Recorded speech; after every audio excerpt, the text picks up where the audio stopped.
як так сталося, що у вас залишилось російське громадянство? Ребята, я не русский, там это не мой язык, я вообще сейчас поеду на Балтийское море есть немецкие сосиски. Мой реальный еврейский дедушка из Украины. Ви і не з нами, ви не українець не свій, але ви якби і не свій для росіян. Як ви ставитесь до Навального і взагалі до російської опозиції? Старая московская традиция всех вокруг себя дерьмить и убивать. Какое-то место вот надо выйти покурить, потому что вот и по ней плывут тела. Ваши стихи мама читает в бомбоубежище подругам. Ви не боїтеся, що прийдуть до вашої мами? Ти підходиш, розумієш, що це російська якась штука, Путін пішов на... Героям слава! Можете ви пояснити нашим глядачам, що таке наркополітика? Каннабис вот этот самый. Перший раз ви потрапили в психіатричну лікарню, коли ви були дитиною, наскільки я розумію. Да-да-да. Советские врачи поставили диагноз шизофрения.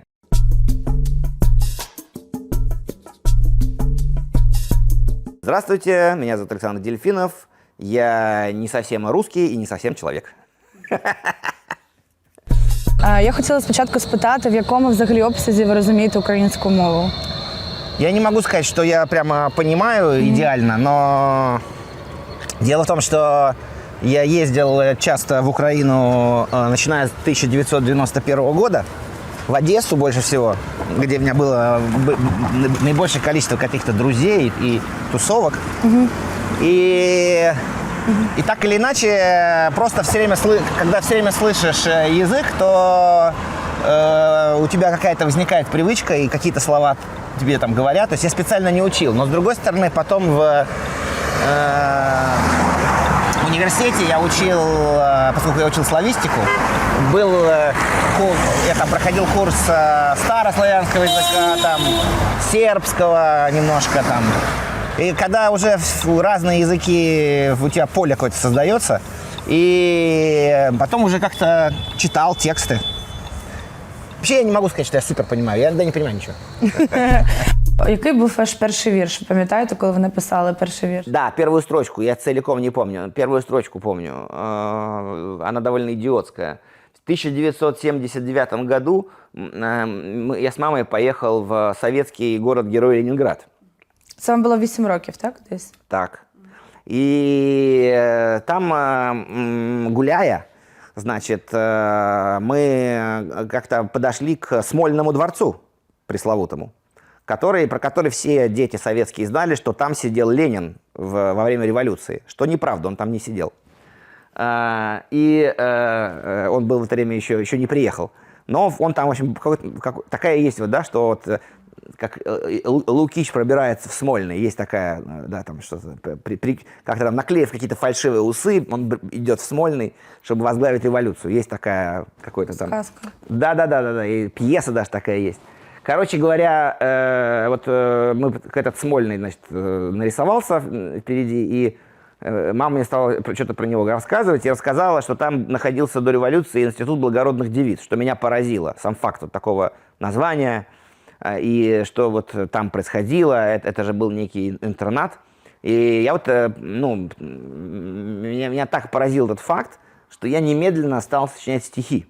Вот просто спонтанно. И так вот я вошел в 9-е врата ада. И с тех пор не могу из него выйти. И я стал сочинять стихотворение, в котором речь шла о том, что вот некий мужчина средних лет, наверное, такой примерно, как я сейчас, он искал всю жизнь свою потерянную дочь. И он узнал, что она находится в Смольном, в Институте благородных девиц. И вот он идет, чтобы ее оттуда забрать.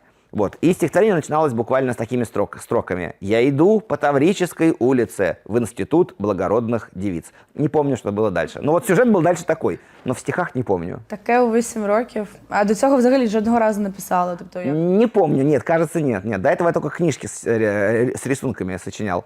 Но мама еще мне недавно рассказала смешную историю мою. Она сказала, что, значит, когда я был маленький, мне было 5 лет, она однажды подошла, а я очень много рисовал. Я вот сидел, брал пачку бумаги и так вот откладывал, новый брал, что-то с ним так вот продуцировал какие-то бесконечные рисунки. И она подошла ко мне и видит, там вот такие нарисованы, значит, фигуры. Такой, ну, как бы палка, огуречек, вот и вышел человечек. Там такие вот, как бы, кружочек, овал, 2 ручки, 2 ножки и писюн такой большой. И она говорит: Саша, а кто это? И я говорю: ну как кто? Авторы Пушкин, Толстой. Это авторы. Вот так вот, да. Это мне было 5 лет. Я уже думал о літературі. От я знаю, що ви колись, коли ви були маленьким, ви себе вважали поляком. Чому так сталося? Ну, я и сейчас немного. Дело в том, что несмотря на то, что мой реальный еврейский дедушка из Украины как раз, но еще у нас была легенда в семье, что мой прадедушка по маминой линии, значит, он из Польши, он поляк. И поэтому это моя бабушка была в этом совершенно уверена. Она просто так и говорила. Мой папа, то есть мой прадедушка, дедушка моей мамы, который пропал без вести на Первой мировой войне, был поляк, все.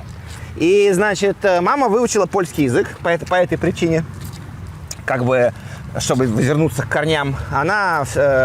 Дома у нас были всегда стояли польские книжки, приходили ее польские какие-то знакомые. Вся вот эта история, связанная с солидарностью, с польским сопротивлением, история убийства Попелюшко, такой был священник, которого убили менты, мусора польские, и скинули тело в...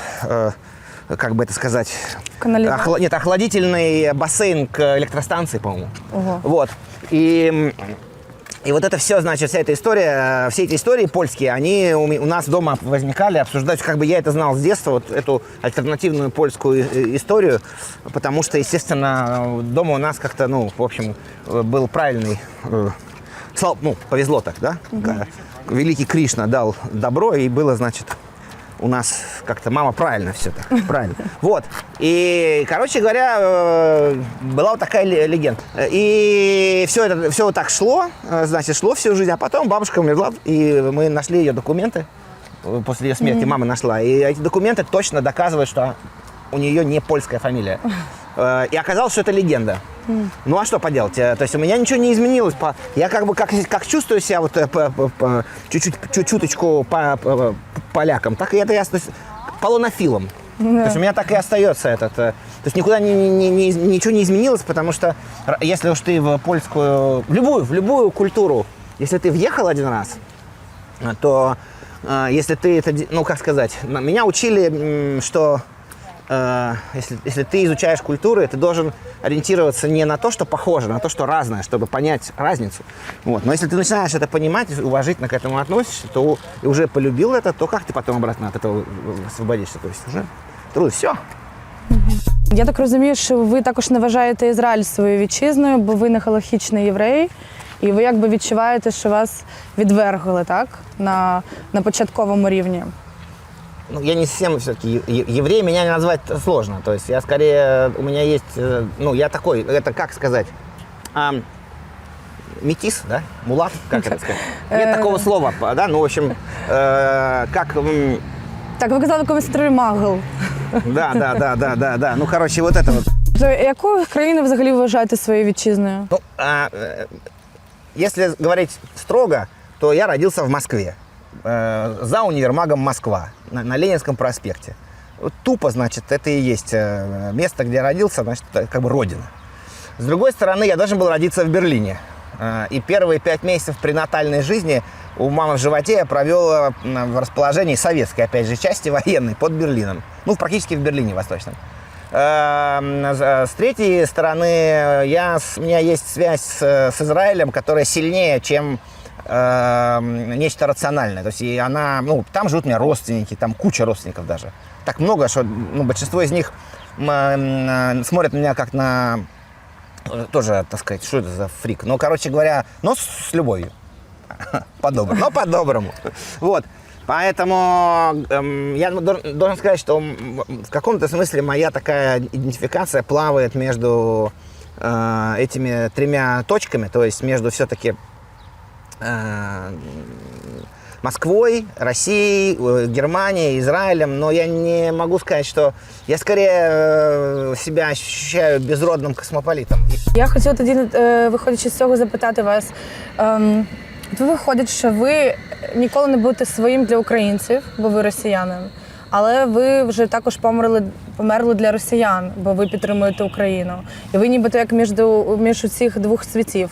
Ви і не з нами, ви не українець не свій, але ви якби і не свій для росіян, виходить, що. Ну, для каких россиян? Я не знаю. Для тех россиян, с которыми я общаюсь здесь, мне кажется, мы все на одной стороне. Или, может быть, это люди, как... Опять-таки, если человек с немецким паспортом, но родился в Москве или в России, в каком-то другом городе, или где-то там, еще даже в Казахстане, в Советском Союзе. Да, я вообще же родился не в России, я родился в Советском Союзе, это важно. Я такой все-таки советский человек. Я сформировался еще в Советском Союзе, поэтому, хотя я антисоветский человек. Вот. Я не претендую на то, чтобы стать украинцем, хотя прямо сейчас мой взгляд упал на украинский флаг, который напротив нас в Берлине. Вот. Я не претендую на то, чтобы стать украинцем. Я просто считаю, что борьба Украины справедлива и ну, как бы дело чести вообще любого человека, кто в этой ситуации, кто имеет отношение к этой ситуации, тем более человека, который по происхождению, как я, из России, поддержать Украину в этой борьбе. Что касается моей принадлежности там к россиянам или к украинцам, я не за это бьюсь, как бы. Вот. Мне кажется, что я бьюсь, в принципе, так глобально за свободу. Потому что я, конечно, считаю, что люди должны быть свободны. Вот. Украина бьется за свободу против вот этого чудовищного какого-то конгломерата, который ползет из... ну, это же, в принципе, Московия. Вот это, и так и есть. Это и есть вот эта московская, старая московская традиция всех вокруг себя дерьмить и убивать. И против этого стоит побороться. Это совершенно не то, с чем я себя ассоциирую. Хотя я там и родился. Ну, але ж ви казали в своїх інтерв'ю, що вам зараз комфортніше і ви б хотіли розмовляти більше з українцями, ніж з росіянами. Що ви відчуваєте якийсь більший зараз коннект, або ви ж як... Не совсем так. Просто есть, ну, когда, ну, раньше, скажем так, до 2014 года, до всех этих событий, до начала войны, вообще глобально, не до вторжения, а тогда еще, я никогда не ставил такой вопрос, ну, там, из какого региона человек, с какого города, потому что в каком-то смысле всех нас объединяет в разных странах и в разных культурах, объединяет вот любовь к искусству, любовь к свободному искусству, любовь к поэзии, к музыке, к каким-то интересным, необычным формам мышления, к свободному мышлению и просто к свободе. И, в общем-то, это не важно. Другое дело, что у меня было вот особо близкие отношения с украинскими художниками и с украинским психоделическим движением. И мой достаточно близким моим другом был художник Олег Голосий по прозвищу Слон из Днепра, который в 92 году погиб трагически. И сейчас его значение для украинского искусства уже многие люди понимают. Нам тогда было ясно, что это гений. А сейчас, вот относительно недавно, была большая выставка в Киеве, в Арсенале, и вышел большой каталог. Мне прислали его из Киева. Вот. И, конечно, на меня лично просто произвело большое впечатление вот эти люди того времени, такие как Олег, такие как Дима Дульфан, тоже вот покойный мой друг, и целый ряд других, и более старших, да, вот одесское андеграундное движение художественное. И поэтому я думаю, что это повлияло на то, что я всегда с украинцами и украинками всегда возникали дружеские отношения сами собой. Все равно, с точки зрения языка, я все равно увяз в этом вот русском языке, и как писатель, там, литератор. Вот. Я даже без него хотел куда-то выйти, но уже поздно. Не вырваться так уже никуда. Придется уже как бы. Но зато есть одна точная вещь, которую я вот осознал. Я начал еще об этом думать, не знаю, там, лет 10 назад, где-то примерно. Но окончательно вот у меня это стало ясно вот последние пару лет, ну, в смысле, после вторжения, после начала полномасштабного вторжения. Вот после этого была некая такая граница, когда многие мысли, которые до этого были неясны, они так сфокусировались четко. И вот мне, например, ясно, что существуют Существует задача, художественная задача у людей, которые работают с русским языком, у поэтов, например, раз уж я поэт. Эта задача в том, чтобы этот язык переприсвоить. Потому что его пытается присвоить себе пропаганда, его пытается присвоить, его так же, как это раньше делала советская пропаганда, да, но она это делала, у нее это не получалось. Советская пропаганда теряла эту хватку под конец существования Советского Союза, а путинская пропаганда, она молодая, она крепкая, она зубастая, она хорошо это делает, в отличие от советского времени. Она делает это примерно на таком же уровне, как это было в сталинские времена. Вообще путинский режим, он больше похож на сталинский режим, а не на брежневский вот этот вот, обветшавший. И поэтому на самом деле я думаю, что ответственный подход заключается в том, чтобы не делать вид, что ребята, я не русский, это не мой язык, я вообще сейчас поеду на Балтийское море есть немецкие сосиски. На самом деле задача как раз в том, чтобы, раз уж так получилось, что я вброшен в эту ситуацию, я с ней должен работать, мне уже никуда не деться, я уже мне уже осталось меньше, чем прожито, да, надо уже работать с этим материалом. Поэтому задача в том, чтобы перехватить, забрать у пропаганды, забрать у режима то, что ему не принадлежит. Все идет по плану. Все идет по плану, а если пятизвездочная эмиграция не по карману, можешь выбрать поселок на той стороне Луны или путешествие по Абманистану. Все идет по плану, а если тебя не повесили и не расстреляли с пьяну, можешь подать заявку на убежище в счастливой Немании, которая платит тому, кто тебе сказал: ладно, пока не стану, тебя убивать, убью-ка твою сестру или маму. И все идет по плану, только невинный младенец так сильно посек поляну из пулемета, что решил взяться за огнемет. Жгу нахер все, говорит, пока не устану. Все идет по плану. И что ты теперь возразишь этому уебану? Помаши белым флагом, улыбнись ему, чиз, шепни ему пис, а он тебя выкурит, словно марихуану. Добавь в кровавое месиво базилику и майорану. Хороша человеченка под сметану. Куда мне деваться, как выписаться из списка? Как подняться повыше? Я уже почти под землей, так низко. Как защитить реальность от тряски и треска? Гремит моя цепь, пуста моя миска, да скоро вернется хозяин, навалит мясо, неважно, костюм ли на нем, униформа, ряса, а я буду лаять, визжать и руки его лизать, ходить перед ним на цирлах, вроде паяться. Гав, гав, гав, все идет по плану, мой любимый хозяин. Кому ты отрезал голову сегодня с утра? Ничего не вижу, ничего не слышу, ничего не знаю, баю-баюшки. Спать пора, а во сне я увижу розовые закаты, молочные реки, кисельные берега. С юным Кощеем целуется молодая баба-яга. Это наша родина прекрасная, как плакаты отдела пропаганды и агитации. Мне, пожалуйста, белой нефти накапайте в Телеграм. Десерт, кровь и почва. И не надо тут устраивать драм. Ангелы уже вылетели к тебе. Я их вызвал по рации. А пока твою идентичность не стерли с карты, пробежимся в грохочущих сапогах по убитой весне. Или как это там у поэта? Повисим на сосне? Гав-гав. Все идет по плану, даже во сне.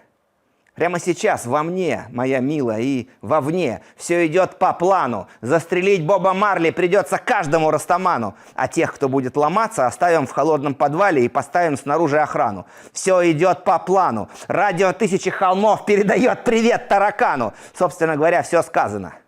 У тебя еще есть вопросы? Задай их ветру и океану. Ладно, пока не стану тебя убивать, но и не перестану. 3 мая 2022 года. Як так сталося, що у вас залишилось російське громадянство? Ви тут 20 років, Да. а у вас російський паспорт? 23. да. 4, да. Российский паспорт. Ну как, все очень просто.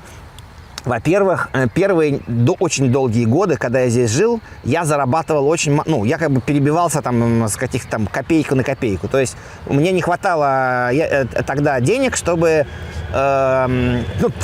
во-первых, нужно было прожить сколько-то лет, прежде чем вообще ты можешь подать на паспорт. Потом, когда я формально получил право подавать на паспорт, у меня не хватало денег, чтобы я мог это сделать.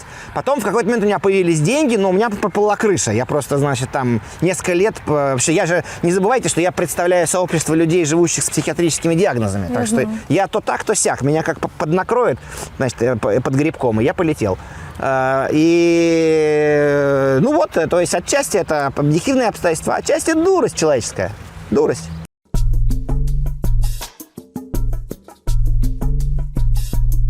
Но с другой стороны, мне в принципе кажется, что можно с любым паспортом делать правильные вещи. Это не... Если я вдруг сейчас получу немецкий паспорт и отдам русский, этот российский, и буду ходить с немецким паспортом, я что? А теперь у меня немецкий паспорт, все, как бы проехали, ребята.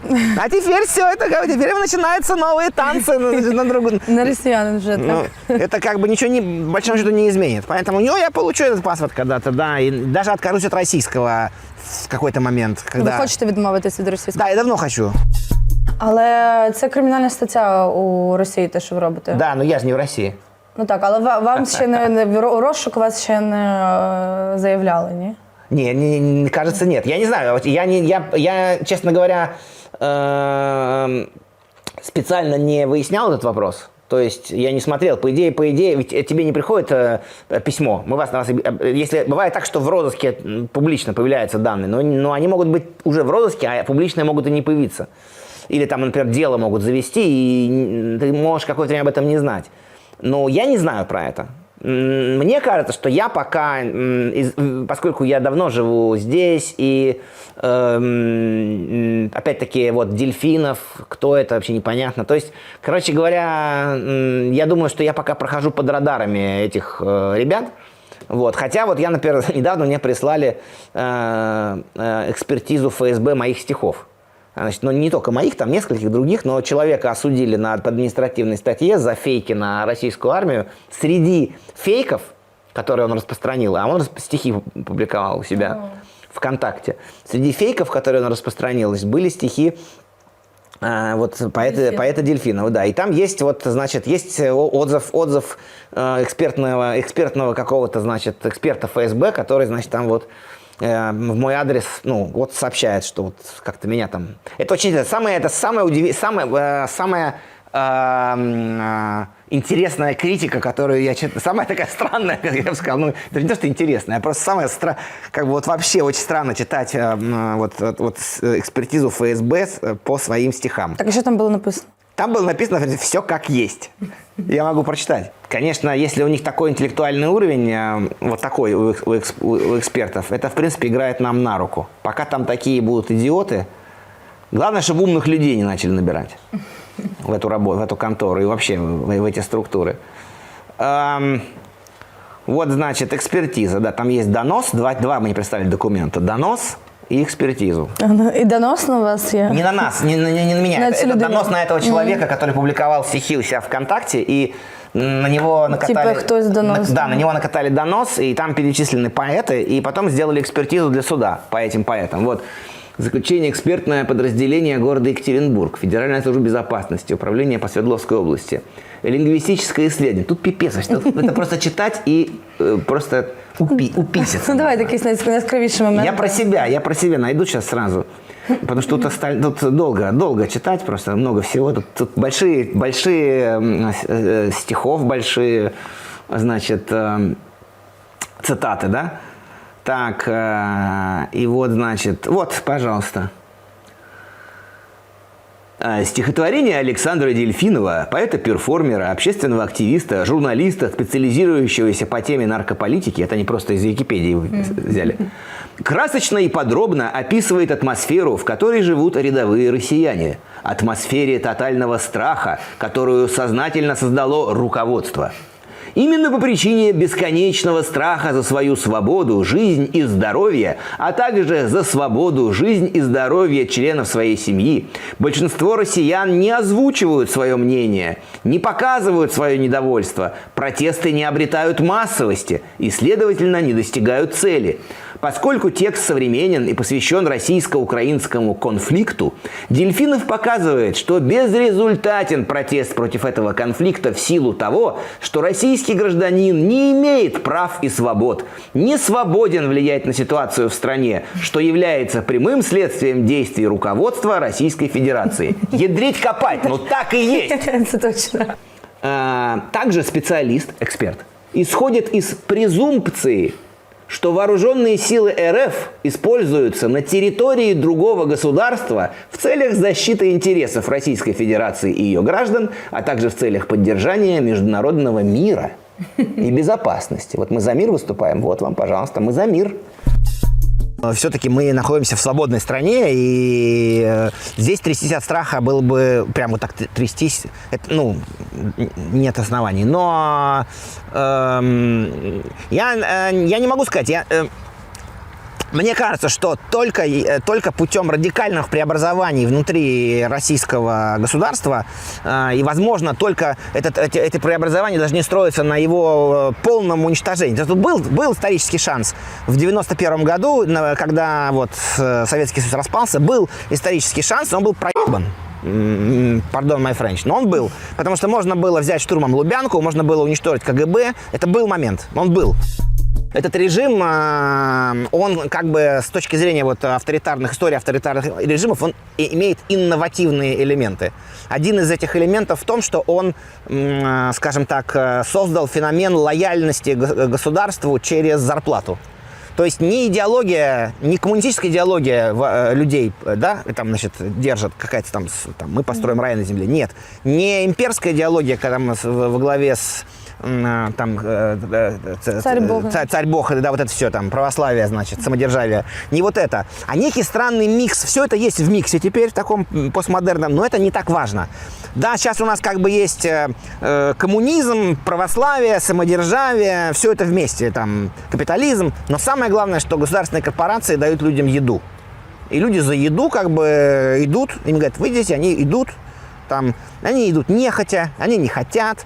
Если завтра вдруг будет, как в конце Союза, еды не будет, они опять взбунтуются. Но этот бунт, я закончу, еще одна есть очень интересная мысль. Вот этот бунт, который был, эти миллионы людей, которые были в конце 80-х годов на улицах, это немножечко не такая революция, о которой можно, внешне это похоже, но это немножко не то, как вот было как украинский Майдан.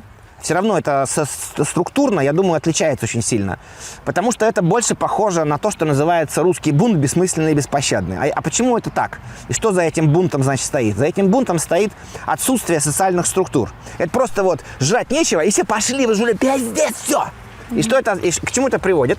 Это приводит к тому, что возникает, не возникает как бы гражданское общество, которое начинает создавать какую-то конструктивную форму сопротивления. Это возникают обозленные люди, которые хотят растащить по кускам то, что вот есть. И они хотят, конечно, отомстить барину. Вот как вот крепостные жгли когда-то, значит, в революционный период жгли вот эти барские дома и выкидывали пианино из усадьбы, так и сейчас. И вот тогда вот эти советские люди там что-то тащили с завода все в России, вот это все там. И вот это вот желание как-то уесть, кому-то там отомстить, это очень такой специфический, я бы сказал, что это отравленное общество, больное. Ну, непонятно, как его вылечить.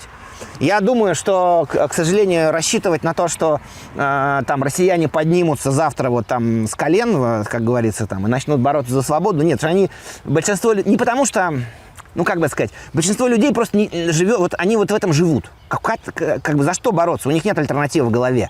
Это не так, как в Украине было. Потому что там у людей есть альтернатива, в большей степени это все работает иначе совершенно. Вообще, я помню, что в 93-м году я был в фольклорной экспедиции на севере. И там с одной бабушкой разговаривал, старушкой, значит. Брал у нее интервью в фольклорной экспедиции. И в какой-то момент она что-то говорит, что-то так чувствую, что-то хочет спросить. Я говорю, что там, не помню, как ее звали, там, что вы хотите, там, Ольга Федоровна, что вы хотите? Она говорит, как бы, говорит, ты же вот из Москвы? Я говорю, да. Она говорит, я говорю, что вы хотите узнать, что? Она говорит, правда, что у вас в метро бабы голые ездят? И это реальный был вопрос, который она стеснялась, но она все-таки задала его. Да? И когда я сказал, это неправда, я вижу, понятно, то есть не совсем, в общем-то, она мне. И потом просто выяснилось, что она из своей деревни, которая она родилась, переехала в ту деревню, где мы с ней беседовали. Оттуда в какой-то момент ее дети увезли в Архангельск. Она один раз по путевке в 60 каком-то году ездила куда-то там, вот где это, там, Адлер, что-то такое, и проезжала один раз в Москву. С вокзала на вокзал переехала на троллейбусе, в метро не была. Ее очень интересует этот вопрос. ездили в метро бабы голые. То есть я имею в виду, что это сказочный мир, в котором эти люди живут. И это, может быть, было бы смешно, но дело в том, что в реальном измерении это приводит к очень чудовищным вещам. Не особенно там никогда не было сильного сопротивления, потому что большинство населения это молчаливо одобряло или поддерживало, или вот, я бы сказал так еще, мне кажется, что большинство населения, очень многие люди там просто живут в таком, они живут в таком полусне. Они вот в полусне. И что там где-то происходит, какая там Украина, кто там, это осознанная политика властей, и цель которой заключается в том, что когда власти захотят совершить что-нибудь вроде того, что они совершили 24 февраля 2022 года, что все будут спать. Чому росіяни не виходять? Це турбує, особливо турбувало усіх українців на початку. Тобто, чому так? Чому це ж ті ж самі люди, які в 91-му виходили там проти Радянського Союзу? Пройшло буквально там 30 років, і чому ці люди вже ні, вони вже сплять? 3 причины я могу назвать. Первая причина, что в момент, перед тем, как были демонстрации против советской власти, тогда вот в конце 80-х, в тот момент в магазинах вообще нечего было есть. В тот момент все люди, абсолютно все, в том числе и те, которые спали, проснулись. Потому что перед ними просто стоял такой пустой магазин. И вообще, что? Они такие, что, где? И вот тут на это вот, в этот момент на них легла вся вот эта перестроечная волна, и они такие, да. Это первое, почему люди пошли, потому что вот было такое. Но это не потому, что они все понимали, а потому что просто возникла экзистенциальная угроза. Если она возникает в жизни, тогда люди идут куда-то. Второе, очень многие люди, кто был тогда на демонстрациях, уже потом все уехали. Кто в Израиль, кто куда. Ну, то есть количество людей, покидавших поздний Советский Союз, огромное. Миллионы людей выехали с конца 80-х там, до середины 90-х. Никто точно не знает сколько. «Двоюродный брат» называется. В конце 80-х мой двоюродный брат тусовался, ходил фарцевать на Арбат, выглядел на стиле, как время требовало. Как-то раз дал мне денег, у меня их не было. Еще до начала Чеченской войны брат пошел в армию. «Для родной страны хочу послужить». Он выглядел гордым. К тому же я люблю заниматься спортом. На отвальной мы бухали под акцепт и металлику, а Юлька по пьяни приставала к Виталику. Прошло 2 года. Я косил через дурку, подбанчивал драгзами, влюбился в Юльку, сочинил 20 песен, попал в менты, откупился и остался без наркоты. Получил открытку от брата. «Как вы там? Привет с Чукотки! Слава десантникам!» Поступил в институт. Там случилась драка. Я ушел от Юльки, Юлька ушла от рака. Плохо помню то лето. Сам себе не рад, я тупо слонялся. Тут вернулся брат. Раскачанный, круче Шварца, в голубом берете. Я подумал, жаль, мы уже не дети. Сели на кухне. Закуска, водка. «Ненавижу жидов», брат сказал мне четко. «Они умучили православного государя. Слава России! Давай выпьем, Саня!» Брат рассказал, что когда дембельнулся в аэропорту, а на дыре с ментами столкнулся. Не ссы, Санек, было все культурно, мусору на голову напялили урну. Он раскраснелся, разделся до пояса, рычал, матерился, за Русь беспокоился, провозглашая за тостом тост. В армии брату промыли мозг. 10 лет Виталика не встречал я точно. Только знал от бабушки, что он квасил мощно. А когда померла она, то в Кузьминках мы встретились у бабушки на поминках. Вышли покурить на балкон. На город смотрели, ощущая осенний холод. Я подумал, никто ведь из нас не молод. И теперь помириться, наверное, повод. Черножопых расползалась сволочей. «Сань, айда вместе с нами мочить хачей!» Брат смотрел мне в глаза с простотой пацанской, как когда-то, во времена гражданской. От взагалі, дивлячись на вашу життя, я так собі бачу, що у вас завжди є війна і всередині вас, і ззовні вас. Усе своє життя, тобто ви стикалися з якимись там обставинами, що з вашого дитинства, вас там, наприклад, за вами бігали діти, коли ви були маленьким, якісь групи дітей, от ви розповідаєте, така собі війна, так? Війна в вашій голові. Потім от в реальності ви бачите першу чеченську війну, в яку ви кажете, що ви не включаєтесь, в другу чеченську війну ви вже підключаєтесь, вас це вже хвилює. Потім ваша дотичність до Югославії, цієї війни, і от знову зараз війна в Україні. Тобто постійно навколо вас війна. Вам взагалі комфортно в цьому стані? Ну нет, комфортно-то не может быть здесь, но просто как может быть комфортно, вот когда Грозный они разбомбили, да, и был уничтожен гигантский город, и там сколько людей погибло вообще в период чеченских, русско-чеченских, российско-чеченских войн, там, может быть, сотни тысяч, никто не знает точно. Количество жертв, например, вот в этой войне, в этих войнах всех, никто точно не знает. Оцениваются там до 250 тысяч человек. Ну, короче, самые разные цифры звучат. Не может быть комфортно, безусловно, когда речь идет об этом. Но я бы сказал так, что у меня стала такая точка невозврата произошла, то когда открылось некое особое понимание, это как раз когда я был в бывшей Югославии.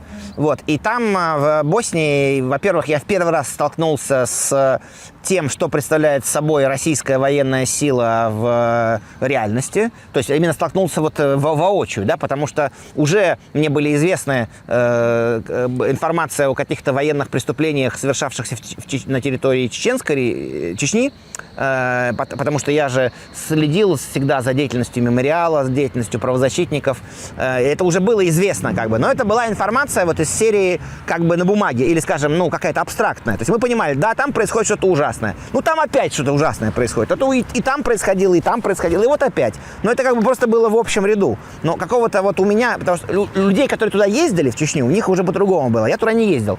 Вот. Но когда я оказался в Югославии, и я оказался на месте, во-первых, где были бои, там, и вообще я это увидел, это очень сильно меняет оптику, когда ты видишь реальные последствия реальной войны просто вот в реальном времени прямо перед собой. Это тебе не кино, и это как бы уже не на бумаге, и это уже не абстрактно. Российские военные, которые сейчас в Украине, фундаментально ничем не отличаются от тех, которые были в Чечне, от тех, которые были вот там в Боснии, или даже еще раньше, или даже еще где-то. Это все равно сама эта структура, вот эта армейская структура российская, во многом наследующая советской армии, это такая структура, где человеческая жизнь не стоит ничего, человеческая честь не стоит ничего, никакой офицерской чести вообще нет, потому что это какие-то просто, ну, такие мутанты в основном. Так уж получилось, уж не знаю почему. Вот. Хотя есть исключения. Исключения могут быть. Всегда. Всегда есть исключения. Всегда есть исключения. Всегда в любом вот этом адском котле возникает какой-то один человек, который выступает против. Такое бывает. Но, тем не менее, сама эта структура, сама эта система, эта армейская, она построена как система, которая будет подавлять и нарушать. И, грубо говоря, вот это, например, стратегия террора, когда города бомбятся, как сказать, беспрерывно бомбятся до уничтожения. Это что, вы не сейчас придумали? Нет, посмотрите, это было точно так же в Сирии, это было точно так же в Грозном. И не только в Грозном, а в более мелких населенных пунктах во время чеченской кампании, когда, особенно второй, когда, значит, эти шли войска, и они перед тем, как захватывать какую-то точку, они ее просто уничтожали обстрелом. Это старая традиция, что называется. Они так действуют давно. Это очень, мне кажется, очень важно понимать, что эта армия тоже должна быть реформирована абсолютно. Потому что то, как это сейчас устроено, это, ну, совершенно... это больше похоже на вот, да, советскую армию, там, не знаю, 40-х годов, когда забрасывали телами военных. Траншеи. Да, ну вот это все. То есть это сама по себе какая-то совершенно неправильная структура. Орка. Вообще, да. Вообще, это совершенно, ну, то есть военные преступления, вот я так скажу, военные преступления являются не исключением из правила в этой структуре, они являются правилом. Эта армия и воюет, используя воєнні преступлення як єдиний метод. Але чому це важливо, щоб Росія розвалилась на різні куски? Чому от немає, я так розумію, ваша думка, що немає ніякого майбутнього, якщо Росія залишиться імперією, такою, якою вона є зараз? Я думаю, что это сложный вопрос. Я не знаю даже на него ответа. Ну, вообще есть всегда разные потенциальные возможности. Теоретически есть возможность, при которой Российская Федерация преобразовывается, как бы производит масштабные реформы, производит какой-то новый тип федеративного договора и не разваливается, но фундаментально меняется. То есть теоретически такая возможность есть. Я, правда, ее не вижу. Ну, как бы не вижу сейчас для нее возможности осуществления. Есть возможность теоретически тоже, вот некой дезинтеграции. Об этом, в принципе, приятно помечтать, но, с другой стороны, тоже трудно себе представить, что вот на развалинах империи возникнут какие-то блистательные демократические государства, да? Там, не знаю, вот мы, там, не знаю, демократическая Тыва. Как она возникнет? Почему? Откуда она возникнет? Где эти демократические структуры или какие-то свободные, значит, там, не знаю, лидеры, которые там это смогут сделать? Возможно, что дезинтеграция повлечет за собой какой-то еще более кровавый конфликт на этой территории. Як ви ставитесь до Навального і взагалі до російської опозиції?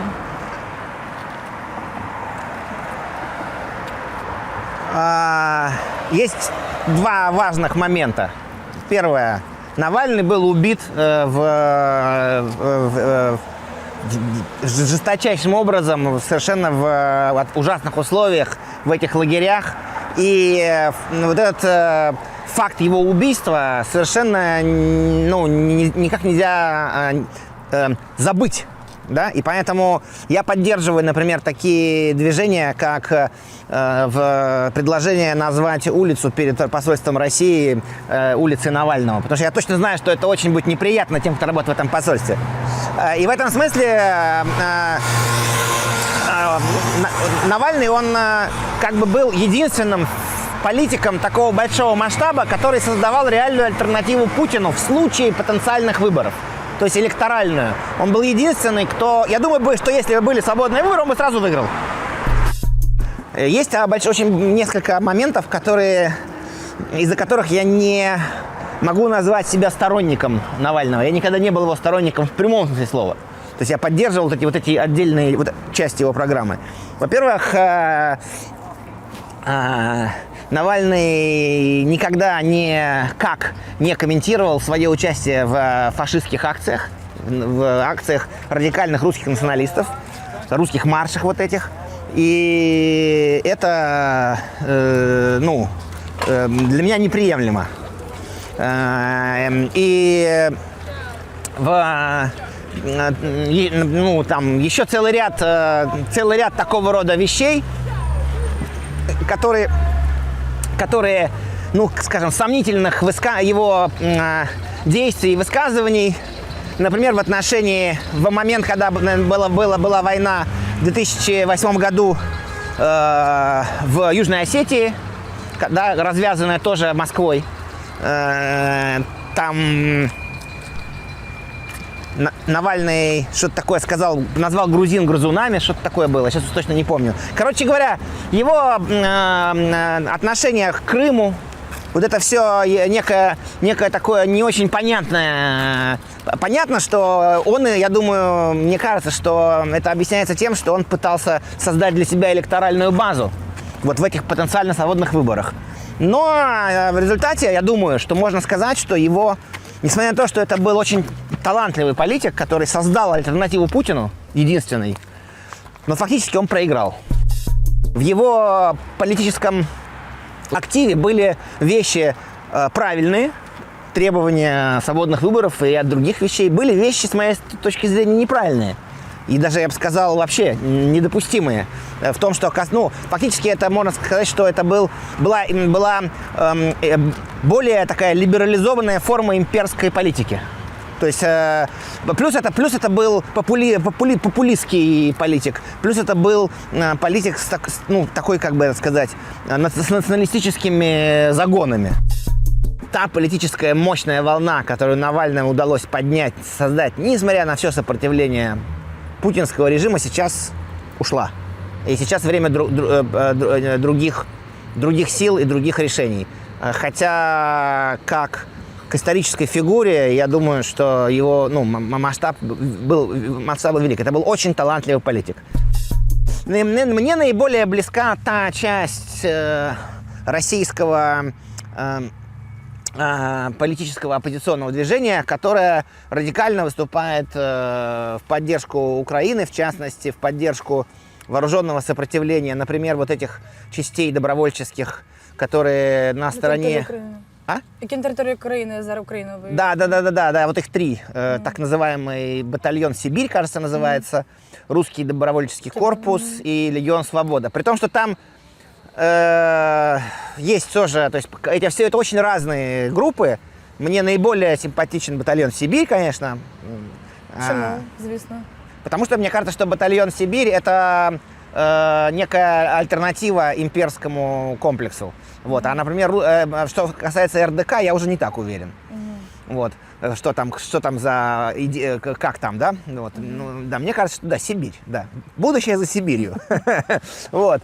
А русский корпус мне как-то больше напоминает какие-то белая армия какая-то. Ну, то есть это что-то тоже такое, тоже какой-то, мне кажется, вариант немножко... Имперская. Да, немножко не в ту сторону. За що ви ненавидите російську владу?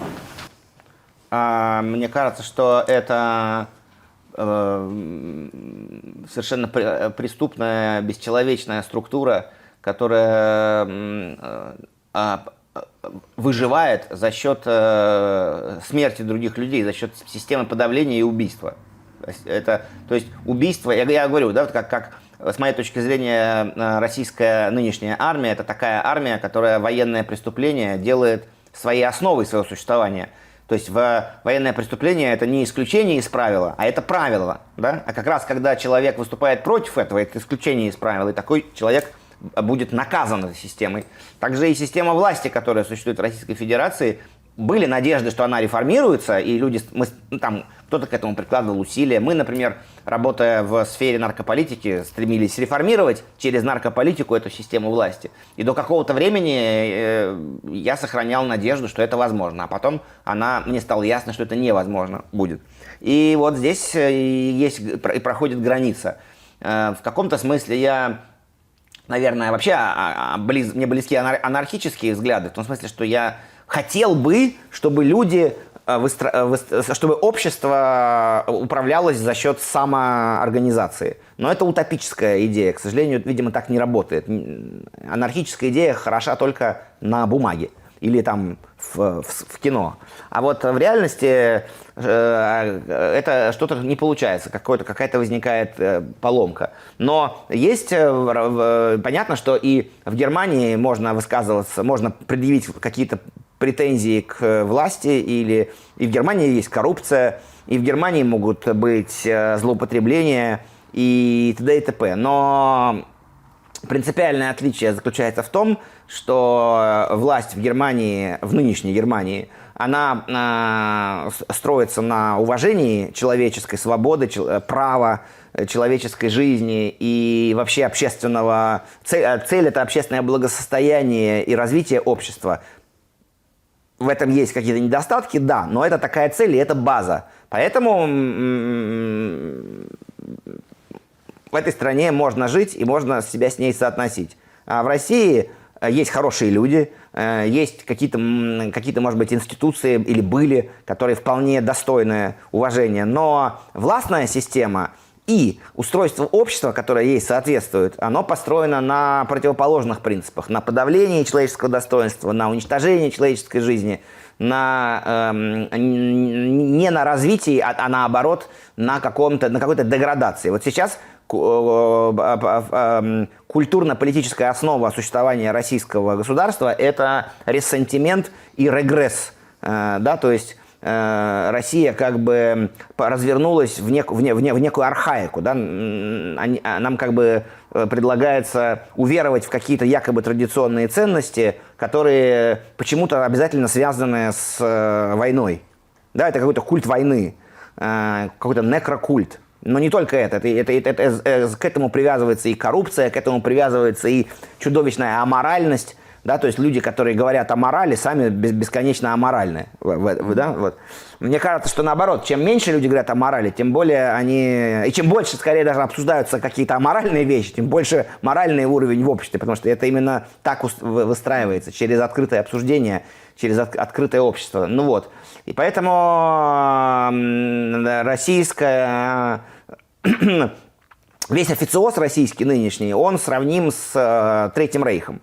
А мы знаем, что Третий Рейх – это преступная была организация, которая убивали массово людей. Тут Россия в эту сторону как бы поехала. Вот. Поэтому иного отношения, ну, как бы, как сказать, толерантность и понимание в этом отношении проявлять нельзя. Нельзя быть толерантным к убийству. Нельзя быть толерантным к насилию, которое является методом, і к воєнному преступлению, которое является методом. А ви виходить, що ви завжди були таким воєнним активістом? Тобто вас цікавила тема війни, я не знаю, з підліткового віку чи С як? 97 года, когда я поехал в Боснию. Але ви вже їхали, тобто вас вже цікавило? Чи вона зацікавила вас після того, як ви Нет, побачили? это случайно получилось. Просто я, когда приехал в Вену, я учился в Вене, был студентом, и там я случайно познакомился просто на улице с таким хипаном пожилым, таким дядечкой, который лет на 15 был меня старше, старый венский хипан по кличке Херби. Я думаю, что, я не знаю, ему сейчас уже должно быть ближе к 80, если он жив. Я недавно пробовал его найти в интернете, но нашел только упоминания какие-то, относящиеся к 2007-2008 году. Возможно, он уже умер. Я не смог найти этого человека. Вот.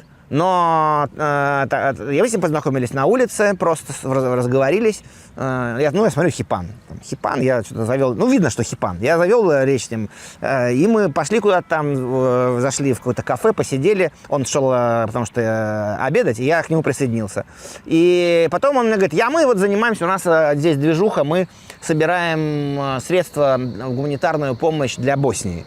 И я говорю, а что такое? Ну, то есть для меня это было... Ну, я так немножко знал про югославские войны, но я не вникал. И я пришел, там у них стенд, там у них информация, они собирают деньги, у них там есть какие-то публикации. Я стал в это все вникать, узнал много вещей удивительных. В частности, вот тогда в Австрии уже были беженцы из Боснии. И в Австрии очень многие процессы были похожи на то, что в Германии было в 2015 году, когда были беженцы из Сирии, и Афганистана. И уже вот это все, что происходило здесь, мне было как будто бы знакомо. Это все уже было в Австрии. Между прочим, именно в Австрии, именно тогда, именно вот в конце 90-х, когда была волна беженцев из Югославии, которые бежали в Австрию в большинстве своем, не в Германию. В Германии было минимум их. Тогда там появилась первая политическая сила из той серии, которых сейчас называют правые популисты. Вот сейчас то, что там альтернатива для Германии. Там первая была. Йорк Хайдер был такой политик. Это все было там. Я там все это уже прошел. Так что сейчас у меня флешбэк. Вот. И потом эти ребята говорят, мы вот едем в Боснию. Ну, возьмите меня. Ну, и все. Сидели у него дома. И у него куча видеокассет. Просто вот так вот. Прям вот по полкам вокруг. Я говорю, что это у тебя за видео? ВХС эти видео.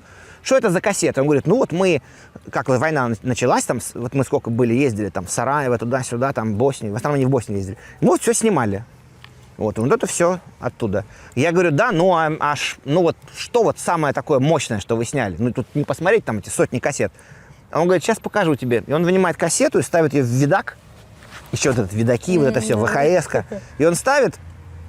И он мне говорит, помнишь, мы вот там куда-то ехали, я сейчас уже не помню, там какое-то место, где-то вот мы ехали, и там такое было место, что туннель был сквозь гору, и он как бы был закрыт на реставрацию, и как-то дорога так очень так вот вокруг горы ехала, какая-то такая ужасная была. И в каком-то в одном месте она как бы вдоль речки такая ехала. И вот мы там все вышли в этом месте. Вышли и что-то там курнули, типа. У нас была грузовая машина и легковая. И мы все вышли, и там такое вот место, что вот эта гора, значит, вот этот объезд вокруг горы, и вот эта речка течет, и она так течет, и она вот так, дорога поворачивает вокруг горы, и речка вот так уходит, да, как бы она за поворот. Но речка течет оттуда, с той стороны, ее горное течение такое быстрое, по камням, она так, вот она как бы на нас течет. И он говорит, помнишь это место, где мы вышли, покурили? А там что-то мы вышли, покурили, типа, вот это какое-то место, вот надо выйти покурить, потому что вот, типа, вот тут что-то такое вот, что-то значимое. Но я вот действительно помню, что это было. Мы там вот курили, а почему, не помню. Он говорит, сейчас тебе покажу. И он показывает мне съемку с этого места, которое было сделано в 95-м, например, году, или там в 94-м году, когда еще не закончилась война. И вот это я прям узнаю этот поворот, вот эта речка горная, да, но она шириной, наверное, как две вот этих вот дорожки асфальтовых. Вот такая еще одна. То есть и очень быстрая, просто вот прям стремительная, да, и по ней плывут тела. Вот из-за поворота. Одно, второе, третье, люди плывут, тела плывут. кто их выбрасывает, откуда они, непонятно. Они просто один за другим. И он говорит, что мы ехали, ну вот по трассе там, выехали вот на это место и смотрим по речке, ну просто вот природа прекрасная, там горы, лес и вот эта речка. Там, знаешь, вот рыбу ловить, да, там отдыхать, загорать, и по ней плывут тела. И они просто остановили машину и стали это снимать. И вот они вот там снимают полчаса, они плывут. Ну, я вот не помню, честно говоря, мне это так... Наш мурашка. Так да, меня так это... Я даже не помню, чем это видео кончается. Я просто помню вот этот момент и дальше не помню, чем это, ну, там, сколько это длилось. Ну, короче говоря, вот мы на этом месте остановились, чтобы это вспомнить, вот этот эпизод. Также, конечно, я у них, учившись, побывав в этой экспедиции, мне был очень близок их взгляд прямого действия самоорганизации без поддержки каких-то структур. То есть ребята сами все организовали, сами там купили машину, сами поехали, собрали все, повезли, отдали, нашли людей. Никто. Да? Они сами. Вот это мне очень близко, это действие самостоятельное. Да, хотя это не всегда возможно, и не во всех случаях это работает, но... И потом мы пробовали в Москве организовать в 1999 году подобную экспедицию в Ингушетию. В Ингушетии тогда были большие лагеря беженцев из Чечни. Это была так называемая вторая кампания, как ее в России называли, а по сути вторая русско-чеченская война, которая началась после того, когда были взрывы домов. Если вы помните, в Москве было взрывы, там в Волгодонске еще. И мы сейчас понимаем, в общем-то и тогда понимали, что это взрывы, по сути, организованы не просто ФСБ, а непосредственно путинской группой, приходившей к власти. Я думаю, что надо это так называть. Вот. И большие лагеря были беженцев, и тогда у нас была, я тогда жил еще в Москве, у нас была некая структура, где, некое помещение, мы там стали собирать гуманитарную помощь. Я попытался организовать экспедицию по такому же принципу, как вот эти ребята. И поначалу все пошло хорошо, и нам помогала Политковская Анна, которая... Вы знакомы? А? Вы знакомы? Мы были, я с ней познакомился именно тогда, да. Я позвонил ей в газету и подумал, потому что она написала статью про этот лагерь.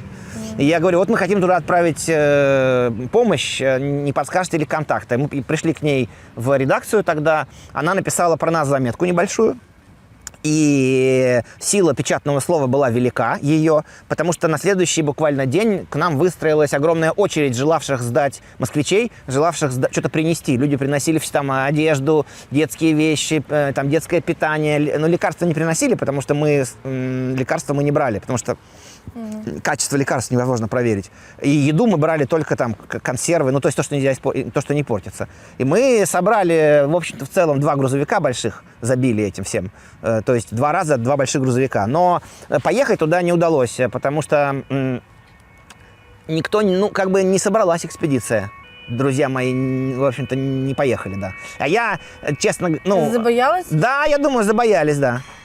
Вот, но... А чего саме? Были люди, которые были готовы поехать, были такие, но не было единомыслия, то есть не было такого, то есть требовалось от меня потребовалась более такая авторитарность, чтобы этих людей организовать и собрать. Вот так как у австрийцев на самоорганизации горизонтальной не получалось. Это, кстати, один из примеров, что в России не работает горизонтальность. Она очень плохо работает. То есть хорошо работает, когда человек один встает и говорит: «Вперед, я знаю куда! Это ты сядь, ты встань, давай, сделай это!» И иерархичность. Да, такая вертикальность, да, как бы. И как только вот возникает такой человек, который начинает вот это команды раздавать, все сразу начинают делать. Да, отлично, вот Вася знает, и мы будем так делать. Но если Васи нет, то вот это вот какая-то такая вот, когда каждый на своей какой-то части, оно так само собой не организовывается. Как-то нужно прилагать какие-то особые усилия. А я не авторитарный человек, у меня тогда не получилось это организовать. Я почувствовал, что не получается. Да? Вот я думал, как сейчас я скажу, ребята, и как вот в Австрии ребята скажут: да, отлично, давай, кто-то принес это, кто-то это, и мы уже поехали. Ни хрена. А який у вас спогад про Політковську? От яке у вас відношення? От ви з нею, так розумію, не дуже були знайомі, але вона лише написала цю замітку, так? Ну, ми зустрічалися кілька разів. Так? Яке вона у вас враження склала? мне кажется, что она была очень добрым человеком, и это чувствовалось, и очень таким эмпатичным. Она была немножко чудаковатая. Мне кажется, что в России человек, который вот так вот всерьез углубляется, уходит в историю, вот она писала про вот такие ужасные вещи, которые происходят, да, везде, и она влезала во все эти вещи и прям раскапывала всю информацию до конца. Нужно быть слегка сумасшедшим, чтобы этим заниматься, потому что это ужасно, ты ужасную количество чудовищной информации получаешь. Даже я, не занимаясь такими вещами, как она, вот я знаю столько свидетельств преступлений, что это очень трудно просто нести. Мне кажется, что она знала в миллион раз больше. И в этом смысле это, человек, который на это идет, это человек, который с точки зрения нормальных людей, в кавычках, ненормальный. Вот. Она была, конечно, необычной женщиной. То есть она выпадала из какого-то стандартного там образа стандартной журналистки или там какой-то вот там стандартного представителя московской интеллигенции, увлекающегося гуманитарными науками и т.д. и т.п. В ней была такая стремление вскрыть вот это постоянно происходящие преступления. Тогда я так это не воспринимал, но вот я сейчас так это вижу. Тогда я просто думал, вот она там была, она знает людей, может помочь. То есть я так это... Но очень важно, что вот опять-таки она просто... Я позвонил, это тоже очень редко. Опять-таки, и для Москвы тем более. Вот представь себе, ты звонишь, незнакомый человек тебе звонит. Здрасте, я Вася. Прочитал вашу статью, вот хочу. Ты думаешь, да пошел ты нахрен, кто ты такой? То есть я вообще не знаю тебя. Что ты там лезешь ко мне? Это стандартная реакция. А у нее была такая реакция: приходите, поговорим. Это было даже тогда я удивился. То есть просто я с улицы к ней зашел, уже через 3 дня была эта заметка. То есть я пришел, я показал ей, говорю, вот я был там. Естественно, я не то, что я пришел, говорю, мы поедем, там, помчимся. Я показал ей какие-то фотографии. То есть она увидела, что я вроде как разбираюсь, и она уже помогла. Но факт тот, что она сразу нас позвала, меня и моих друзей, это очень, мне кажется, ее хорошо характеризует. И ее силу в этой деятельности, ее значимость подтверждает тот факт, что она была убита. Так. Не убивают человека, который не опасен. Хлопнула дверь. Где-то треснула ветка. Мышь прошуршала в опавшей листве. Думали мы, что нас больше, соседка. Но мы в меньшинстве. Большинство за царя, за отца народов, за президента. Большинство как хищное единое существо. Большинство не требует перемен, да. Подавляющее большинство. Большинство собирается крупными стаями. Большинство – это главное божество. Большинство планет Солнечной системы необитаемы. Подавляющее большинство. Капнула кровь. Ярко вспыхнула книжка, массы в экстатическом торжестве. Думали мы, что нас больше, братишка. Но мы в меньшинстве. Большинство агрессивно в своей реакции, большинство ощущает призрачное родство, большинство придерживается традиционной ориентации, подавляющее большинство. Большинство как выстрел, разящий в цель, но ощутит ли боль пуля, ощутит ли боль ствол? Меньшинство отдельно, большинство отдельно, подавляющее большинство. А где-то в Антарктике мерзнут злые пингвины, а где-то в Арктике у белой медведицы медвежата раз-два. И хотя они никогда не встретятся, разве не могли мы оказать сопротивление давлению большинства? Оказать сопротивление давлению большинства. Оказать сопротивление давлению большинства. Оказать сопротивление давлению большинства. Оказать сопротивление давлению большинства. Я пишу иногда для онлайн-журнала, который издает организация Deutsche AIDS-Hilfe. Это крупная ВИЧ-сервисная организация, которая, среди прочего, занимается регионом Восточная Европа, Центральная Азия, к которой относятся страны бывшего Советского Союза. И, соответственно, поэтому я познакомился с этой организацией когда-то. Вот, вот я недавно писал материал про нашу коллегу, которая в первой в истории, насколько мне известно, вообще первой в истории, ну, как минимум, первой в истории женщина из... Вообще живой человек из, значит, из России или из бывшего СССР, кто получила политическое убежище, здесь переквалифицирована из уголовного обвинения по торговле наркотиками. Это была наша близкая подруга, моя близкая подруга Лариса Соловьева. Она умерла от тяжелой болезни осенью прошлого года. И перед этим я успел взять у нее около 30 интервью. И сейчас я работаю над книгой про Ларису, про историю ее жизни, про то, как она оставаясь действующей наркопотребительницей, у нее была тяжелая форма зависимости, которая имела за плечами большое количество судов и тюремное заключение, и тяжелые жизненные ситуации, которая смогла в какой-то момент, благодаря программам снижения вреда, найти себя и превратиться в действующую правозащитницу в Калининграде. И вступила там в контакт с силовыми структурами, в конфликт, не в контакт, а в конфликт. Но это контакт был тоже, контакт, да, но конфликтный. Вот, и в результате подверглась там преследованию, поскольку она была очень успешна как правозащитница. И в 2016 году бежала из России в Берлин. Здесь попросила убежище, Россия требовала ее выдачи, обвиняя в наркоторговле в особо крупном размере, это, как было в ее деле указано, за продажу 0,05 грамма фентанила, значит, за что ей грозило до 15 лет тюремного заключения. Германия не выдала ее, вначале основываясь на защите права о здоровье, потому что ей в России могла бы грозить смерть с ее диагнозом, поскольку Россия не поддерживает, не только не поддерживает людей с зависимостью вообще, как бы оказаться в российском заключении человеку с не очень хорошим здоровьем, это как бы чревато просто. Поэтому нельзя было гарантировать, что она получит правильное, что ее жизнь вообще будет сохранена. Поэтому Германия вначале отказалась ее выдать, а потом мы переквалифицировали ее дело в политическое, каким оно и было. Вот. И это вообще такой уникальный случай, потому что любое дело, связанное с наркотиками, из-за царящей в обществе и в Германии тоже, хотя в меньшей степени, наркофобии, оно сразу как бы настраивает людей против такого человека. Да? То есть торговля наркотиками, фу, мы не хотим даже с ним иметь дело. Но судья немецкий, это все-таки немецкий судья, который вник в дело.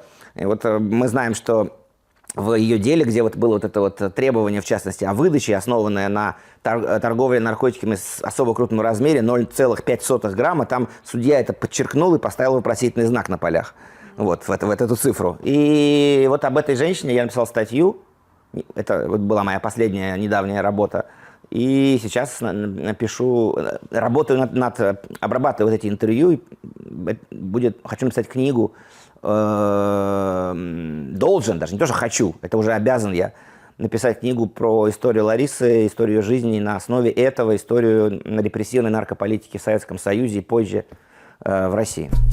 В інтернеті я знайшла таку інформацію, що ви раніше вживали наркотики, але потім перестали, правильно? Я? Так. Да. Чому так сталося? Як ви до цього прийшли? Ну, как я уже говорил, вот мне 52 года, значит, я родился в 1971 году, стало быть, годы моей, что называется, юности пришлись на поздние 80-е, на конец Советского Союза. Вот, в это время в Советском Союзе, практически на всей территории Советского Союза, с некоторыми отличиями, было, как бы по нарастающей шло развитие наркопотребления разных форм. То есть можно сказать, что примерно в конце 70-х годов стал формироваться черный рынок, потом где-то вот люди научились кустарно производить психоактивные вещества, такие как кустарно произведенный морфин, то, что в то время в Советском Союзе называлось черный раствор, черняшка, черняга. Люди моего возраста сразу начнут потирать руки. Ви це коштували? Нет, ну как, да, я пробовал это тоже, потому что я был парень любопытный, но меня силы космоса меня помиловали, и, значит, я избежал зависимости и проблем с этим связанных, но зато мои друзья не избежали, и я это все видел, это все происходило на моих глазах. И вот где-то с начала 80-х годов стали распространяться синтетические тоже вещества, такие как, опять-таки, вот люди постарше, сейчас я буду называть слова, люди постарше некоторые будут сразу так реагировать, да, коктейль Джефф, марцефаль, вот такие слова популярные из начала 80-х. Потом винт, такое слово, многие слышали, да, это винт, это кустарно произведенный метамфетамин. Вот эти два вещества были супер распространены в 80-х годах, то есть кустарно произведенный морфин из мака, люди вываривали это на кухнях у себя, и, значит, вот метамфетамин, который тоже вываривали с применением разных химикатов, винт. Героин, морфин и т.д. не было моей проблемой. Вот. Моей проблемой были другие вещества, в частности, вот, кетамин, например, который я упомянул в начале 90-х годов, который вот, был распространен. Инъекцийно. Да, в нашей среде.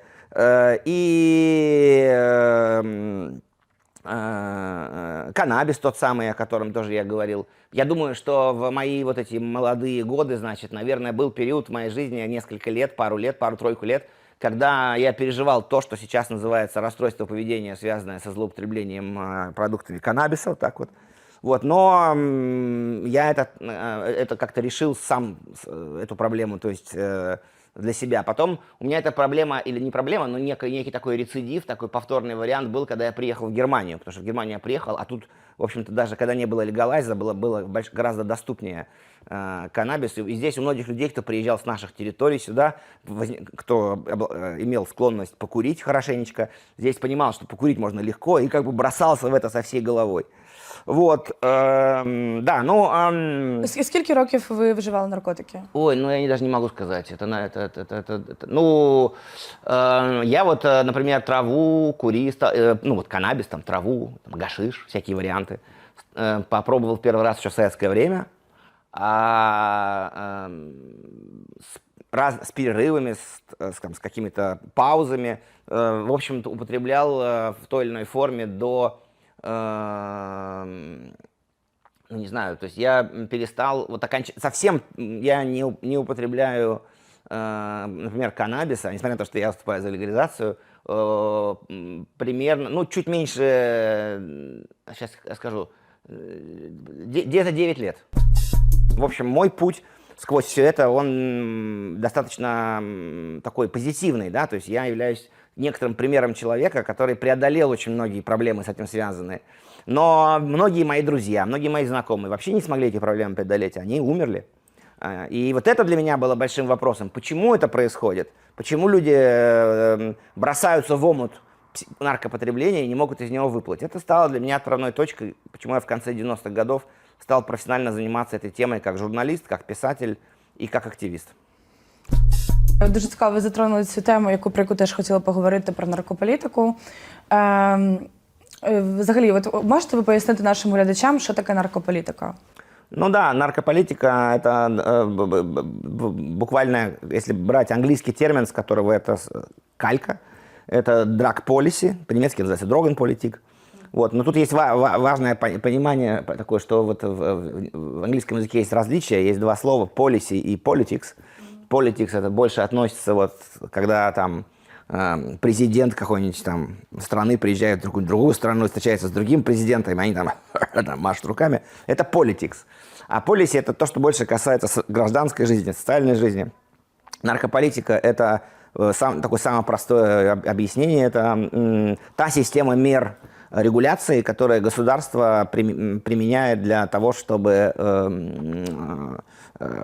значит, ну, ввести некоторые формы управления или упорядочивания в то, что касается нелегальных психоактивных веществ, легальных психоактивных веществ, потому что словом наркотики, в общем-то, можно называть и то, и другое, да, хотя, это, как правило, словом наркотики называют именно нелегальные психоактивные вещества, но с со строго научной медицинской точки зрения алкоголь, который является легальным веществом, это тоже психоактивное вещество с высочайшим потенциалом зависимости, там, который можно сравнить с каким-нибудь веществом, которое совершенно нелегально, например, героин. Да? То есть с точки зрения вреда для здоровья или потенциала зависимости, или возможных социальных проблем, это вещи одного порядка. Но алкоголь легален в нашей культуре и, так сказать, принят, а наркотики скорее нет. И они, в частности, то, что связано с оборотом нелегальных веществ, вызывает в обществе гораздо больше эмоций и негативных эмоций, чем, например, алкоголь. Наркополитика работает в нескольких, скажем, уровнях. Да? Во-первых, это уровень, собственно, politics, то есть политический, где законодатели вводят какие-то меры, где есть какие-то мнения, высказываемые политиками, какое-то направление, которое выбирает страна. Да? Допустим, там страна может выбрать... как вот Россия выбрала направление нулевой толерантности и страшных репрессий. Например, там Германия выбрала другое направление, либеральное, где сфера наркополитики скорее из полицейского контроля выведена в медицинский и социальный контроль. Другое направление – это вот как раз медицинские и социальные меры, опять-таки, которые очень развиты в Германии и которые скорее, если сравнивать сейчас с Россией, которые там доведены до абсурда, да, то есть, вот, ну, про это можно долго рассказывать, про пытки, которым подвергают людей, употребляющих наркотики, там, про совершенно жуткие условия в так называемых реабилитационных центрах, которые, по сути, представляют собой некий вид частных тюрем, вообще, которые, по сути, вне закона. И тут есть очень много неприятных и даже ужасающих историй, которые знают люди, кто занимался этой темой, так как я многие годы. В Украине как раз была очень интересная динамика. Это вообще, мне кажется, показательно в целом для развития Украины после Советского Союза, при всех каких-то издержках, при всех негативных моментах, при всех там, которые все мы знаем, вещи, которые можно высказать критические в адрес того, что происходило в Украине. Есть одно очень важное отличие, которое в сравнении с Россией, Украина развивалась все это время, там, отклоняясь, тормозя, снова возвращаясь на путь демократического и либерально-демократического развития, и где ценность человеческой жизни, право человека на здоровье и достоинство человека были в центрі внимания. Тоді, говорячи про Німеччину, про наркополітику Німеччини, в одному з ваших інтерв'ю ви кажете, що зараз з'явилось нове покоління наркотиків, як мефедрон, там мет, я так розумію, ви кажете про метамфетамін, так? І що легалайз, він запізнився, що зараз це вже не спрацює. От чому так і що потрібно легалізувати, щоб все стало краще? Грубо кажучи.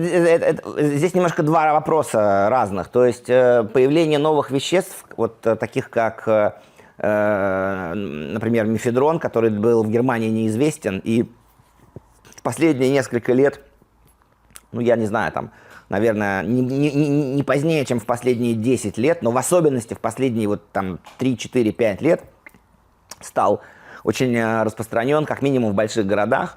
И это в первую очередь связано с тем, что сюда приехали ребята, молодые ребята из России, Украины, может быть, еще там из стран Балтии, еще откуда-то, из бывшего СССР. И привезли с собой мефедрон. Да, мефедрон приехал вот оттуда сюда. То есть его здесь никто не знал, и он оказался здесь, вот привезенный на плечах, значит, этой иммиграции. Потому что мефедрон распространен примерно в равной степени и в России, и в Украине, и везде вот там, где существует такая потребность, значит, в таких веществах. Это связано с особенностями наркорынка, черного наркорынка вот в странах бывшего Советского Союза. Тем более, что наркорынок, он как бы границ-то не очень знает. Да? На уровне черного рынка вполне могут... Даже во время любой войны вполне могут ребята и из Украины, и из России сотрудничать в этом бизнесе. теперь вопрос легализации. Легализация в Германии касается именно продуктов каннабиса. И я думаю, что это правильная политика, в целом правильное направление, потому что легализация в этом случае позволяет гораздо лучше оказывать медицинскую, психологическую поддержку, а криминализация как способ решения социальных проблем, насколько мы видим из истории, вот, не очень работает. Такое вот мнение я представляю. Есть люди, которые могут не согласиться, но мы сейчас не будем в это углубляться. Просто я скажу, что я представляю позицию гуманной наркополитики, которая, безусловно, поддерживает идею легализации продуктов каннабиса. И я думаю, что в этом отношении, вот то, о чем вы говорили, я думаю, что... Почему я сказал, что легализация запоздала? Я думаю, что легализация каннабиса в той форме, которая сейчас принята в Германии, она как бы... Это как хромая утка. Здесь такое выражение, да, когда президент США уже на последнем полугодии своих обязанностей, он еще президент, но все уже понимают, что он ничего уже как бы не влияет. Да? Вопрос будет, кто следующий президент. Вот это называют президента хромая утка в этот период. Вот у нас такая легализация хромающая здесь, потому что она как бы введена людьми, политическое решение было ее ввести, но преодолевая огромное сопротивление. И вот получился компромиссный такой вариант. Он немножечко по такой формуле можно-нельзя одновременно вот это существует. Да? Можно, но нельзя. Нельзя, но можно. Вот, то есть, и все задаются вопросом, что же, собственно, можно, а что же, собственно, нельзя. Никто не понимает. Вот вроде можно зарегистрировать сообщество людей, выращивающих коноплю, да, вот эту самую каннабис, вот этот самый. Вроде можно его зарегистрировать, а пока не зарегистрировали еще, пока непонятно, что что-то регистрация длится и длится, никто не понимает как это вообще будет работать, да. И очень много там есть пунктов. И с моей точки зрения это несовершенство закона серьезное, которое может привести к тому, что результаты этого закона, результаты этой легализации не будут налицо позитивные, а будет также непонятно. И сейчас уже оппозиционные политические силы в Германии обещают немедленно отменить всю эту легализацию, как только они придут к власти, так что еще могут этот закон откатить назад. И это серьезная проблема, потому что речь ведь идет, может быть, тут надо понимать, да, что речь идет о здоровье людей, о жизни, о качестве жизни людей, о качестве жизни общества. Мы, конечно, мы думаем об этом в первую очередь. Конечно, есть люди, которые мечтают о наркоторговле и как можно больше заработать денег на продаже подросткам, всяких химических отравляющих веществ. Почему я говорю отравляющих? Потому что когда вы на черном рынке покупаете любое психоактивное вещество, вы никогда не знаете, что там. В Берлине есть проект, называется Drug Checking, то есть это проверка психоактивных веществ. Это тоже проект, который работает в такой серой законодательной зоне, потому что его суть в том, что он позволяет людям сдать на проверку нелегальные психоактивные вещества, которые они купили на черном рынке, анонимно. І отримати їх назад? Чи що? Нет. Там, вот вы, допустим, вы небольшой какой-то кусочек вы там купили таблетку, чтобы, поплясать в клубе хорошенечко, но у вас сомнения, что в ней. Может, в ней какой-нибудь там свинец, да, или вообще в ней просто анальгин. И, вы посылаете эту таблетку или ее кусочек вот в этот драг-чекинг анонимно, то есть ваши личные данные не фиксируются, фиксируется только вещество. Они его химически анализируют и уничтожают, а его описание, его фотографию и результат анализа выкладывают на сайте. И можно посмотреть на их сайте и увидеть, какие вещества на черном рынке в Берлине распространены. Там очень интересно можно почитать вещи. Например, там желтая таблетка с надписью, с изображением сердечка, продается под названием, это я сейчас фантазирую, но примерно так, продается под названием MDMA, на самом деле представляет собой наполовину сахарную пудру, наполовину яичный краситель, условно говоря. Вот. Или наполовину сахарную пудру, наполовину амфетамин, то есть никакой не MDMA. Или MDMA, но, например, в дико высокой дозе, будьте аккуратны, принимайте только половину. Примерно так. Это вот довольно интересный ресурс, который показывает, собственно, что продают торговцы на черном рынке и как они используют эту ситуацию в свою пользу, в общем-то, не заботясь о здоровье клиента. Вот. Более того, последнее, что скажу, с моей точки зрения, история доказывает, что радикальный силовой подход, то есть, например, всех посадить, всех расстрелять, все запасы всех наркотиков сжечь, тоже не работает. Точнее, он может сработать на очень кратковременный период. То есть можно кратковременно всех посадить, расстрелять и все уничтожить, но общество так устроено, что немножечко пройдет времени, провернется колесо, и вещества вернутся. Может быть, это будут другие вещества. Это будут другое поколение людей. Вот так же, как в 70-е годы в Берлине была проблема с героином, и мы знаем фильм «Дети с вокзала ЦОУ», книгу «Дети с вокзала ЦОУ», где об этом рассказывается. А сейчас героин не является проблемой, отчасти благодаря тому, что такая была правильная политика, наркополитика Германии, и эту проблему удалось решить. Но пришла новая проблема.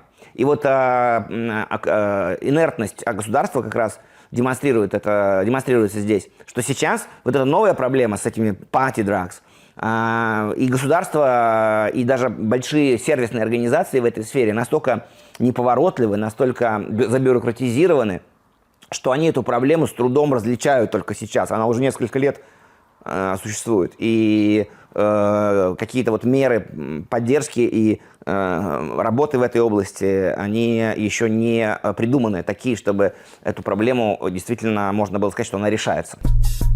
Що це за будівля? Это панда-платформа, место, к созданию которого я имел отношение в самом начале, 15 лет назад. Вот в сентябре будет отмечаться 15-летие с момента, когда здесь открылось первый раз оно. Изначально оно называлось по-другому. У него было название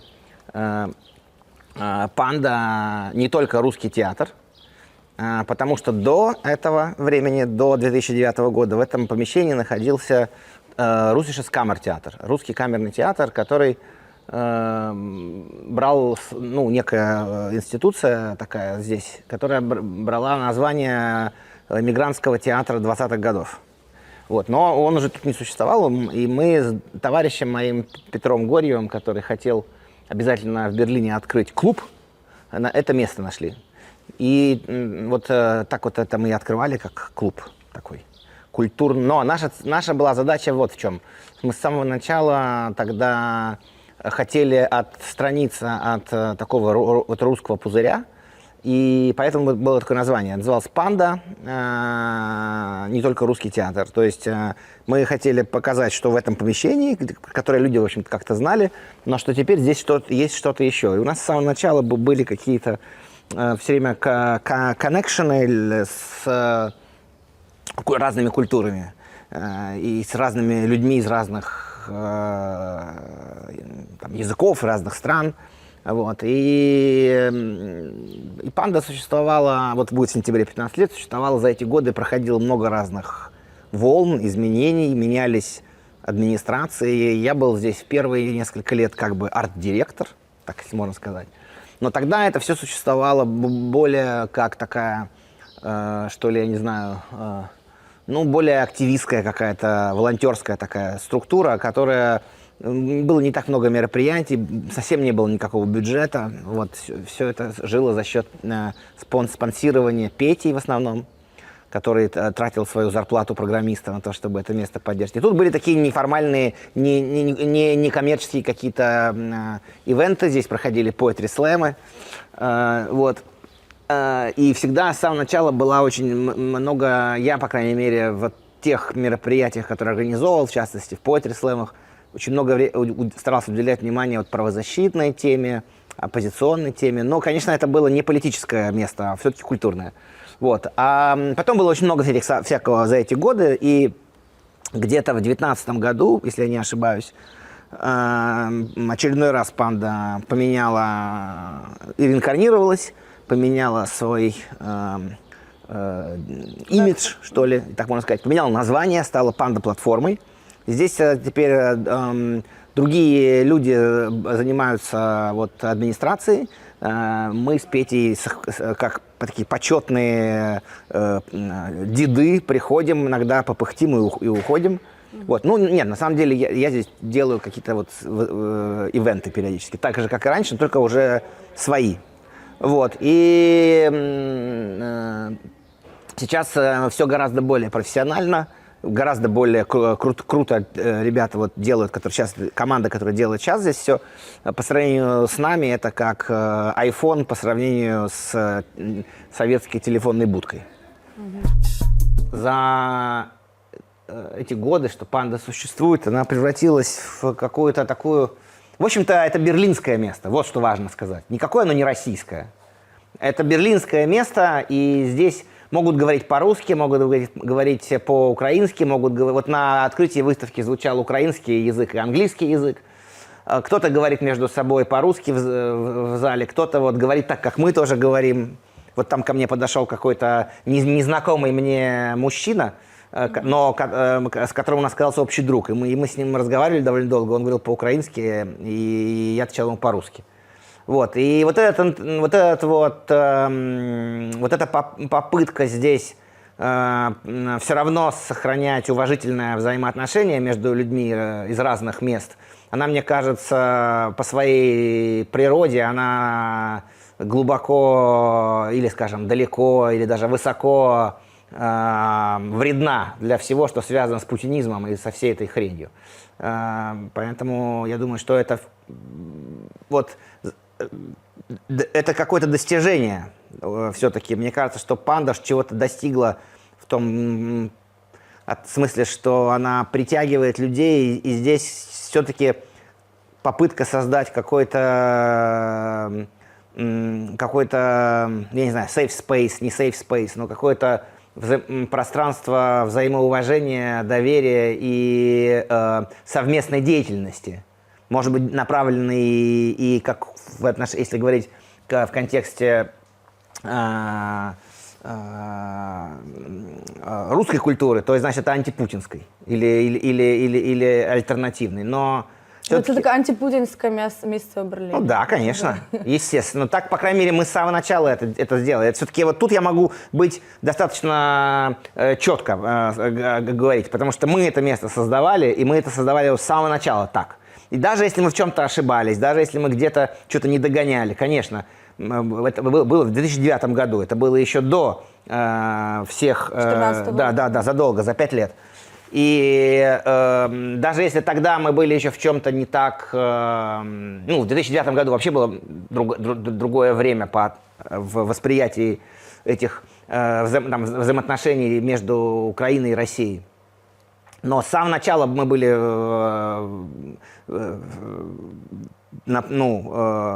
представляли себя как оппозиция и советскому, и путинскому режиму.